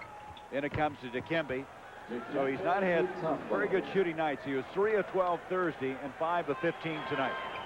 As we wind it down here, and Seattle's going to go up 2 games to none on Denver with the 3rd game Monday night in the Mile High City. Foul is on number 14, Robert But Mack. George Karl figured this would be a little different game, but George Karl, his team on a mission, taking one more step. And Dan Issel will walk away from here tonight pleased that his team showed the courage and the heart to make this one a much different game. He was, while he expected them to be just a little bit tight in that first game, he was still upset that they didn't meet the challenge as far as their aggressiveness was concerned in that ball game. He will feel better. You see the Denver bench, they're upset. They know they had a chance to win this ball game, and they still must be feeling pretty good about the effort here, and they have to think they have an excellent chance of winning the ball game in Denver. And going back to my point, Dan Issel said we got to go through these kind of adversities, these kind of pressure situations to take our team to a new level. And Seattle has won it. 97-87. Mahmoud Abdul-Rauf did not shoot well. The guards did not shoot well. As Reggie Williams 3 of 15, Mahmoud 5 of 15. As this guy, Dikembe Mutombo, played tough. He had 14 points and 8 rebounds in the ball game. And so our player of the game, the Budweiser player of the game, is Sean Kemp.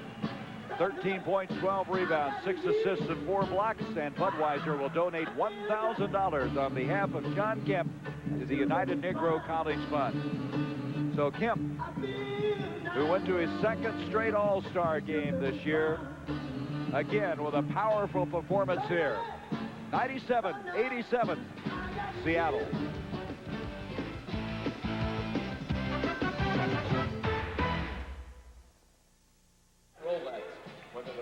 Sonics up 2 games to none now over Denver. 97-87. With us is Sean Kemp. And Sean, a little more difficult tonight than it was Thursday night. Yes, it was. They came out, played more of an aggressive game, rebounded the ball better, played better defense, and we struggled a little bit out there tonight. Well, you struggle, but yet it's amazing to watch how hard you play. You just have to be ready to play 48 minutes against you guys. That's right. You know, we have a deep bench, and we play hard out there. We try to take no possessions off, and you know, our defense is the key to our winning. Sean, one of the things that is probably most impressive about your ball club is the fact that you can go 9-10 deep on the bench. And it shows more, I think, on the defensive end for your team because you just keep wearing them down. You keep forcing the turnovers. I think so. I think that defensive pressure starts with the guards out there before they come to half court. And those big fellas in the back were just banging bodies and trying to push guys around and rebounding the ball well. Sean Kemp, I'm just amazed that you're able to hand the ball out on the floor. You run the floor like a point guard at times.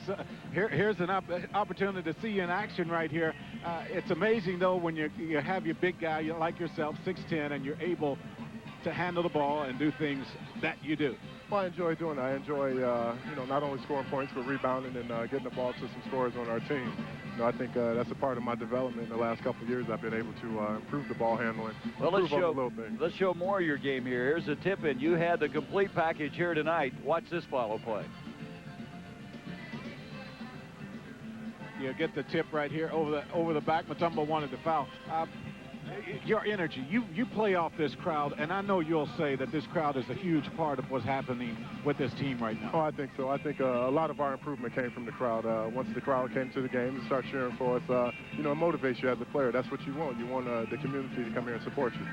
Sean, I think you guys are on a mission. There's a certain look in your face. I see you guys all year long you've been building, and it's a remarkable year thus far. You're one step closer.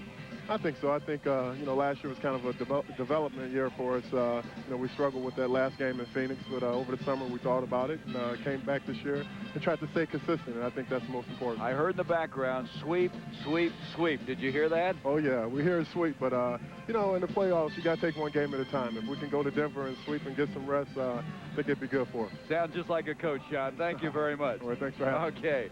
Big game. Sean Kemp, Seattle going up 2-0 as they win it by 10 here tonight. Kemp and company.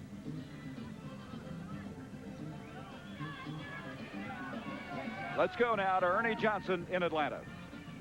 All right, thank you, guys. And folks, stick around because Inside the NBA comes your way next. Fred Hickman is your host. He'll have all the day's highlights, plus the blow-by-blow on that brawl in Atlanta as the Hawks took on the Heat, a game the Atlanta Hawks won to even that series at a game apiece. 104-86 was the final.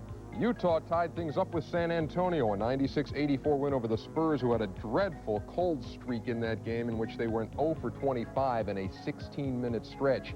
Indiana up 2-0 on Orlando, winning both games on the Magic's floor. 103-101 was the final. Tomorrow night here on TNT, join us at 8 o'clock Eastern for the Dream Team 2 special. We'll follow that up at 8:30 with a half-hour pregame show, which precedes the Portland Trail Blazers and the Houston Rockets in Game 2. The Rockets trying to take a 2-0 lead in that series, just as the Seattle Supersonics did tonight against the Denver Nuggets. The final, once again, was 97-87. We'll send it back to Gary and Goose for a recap right after this.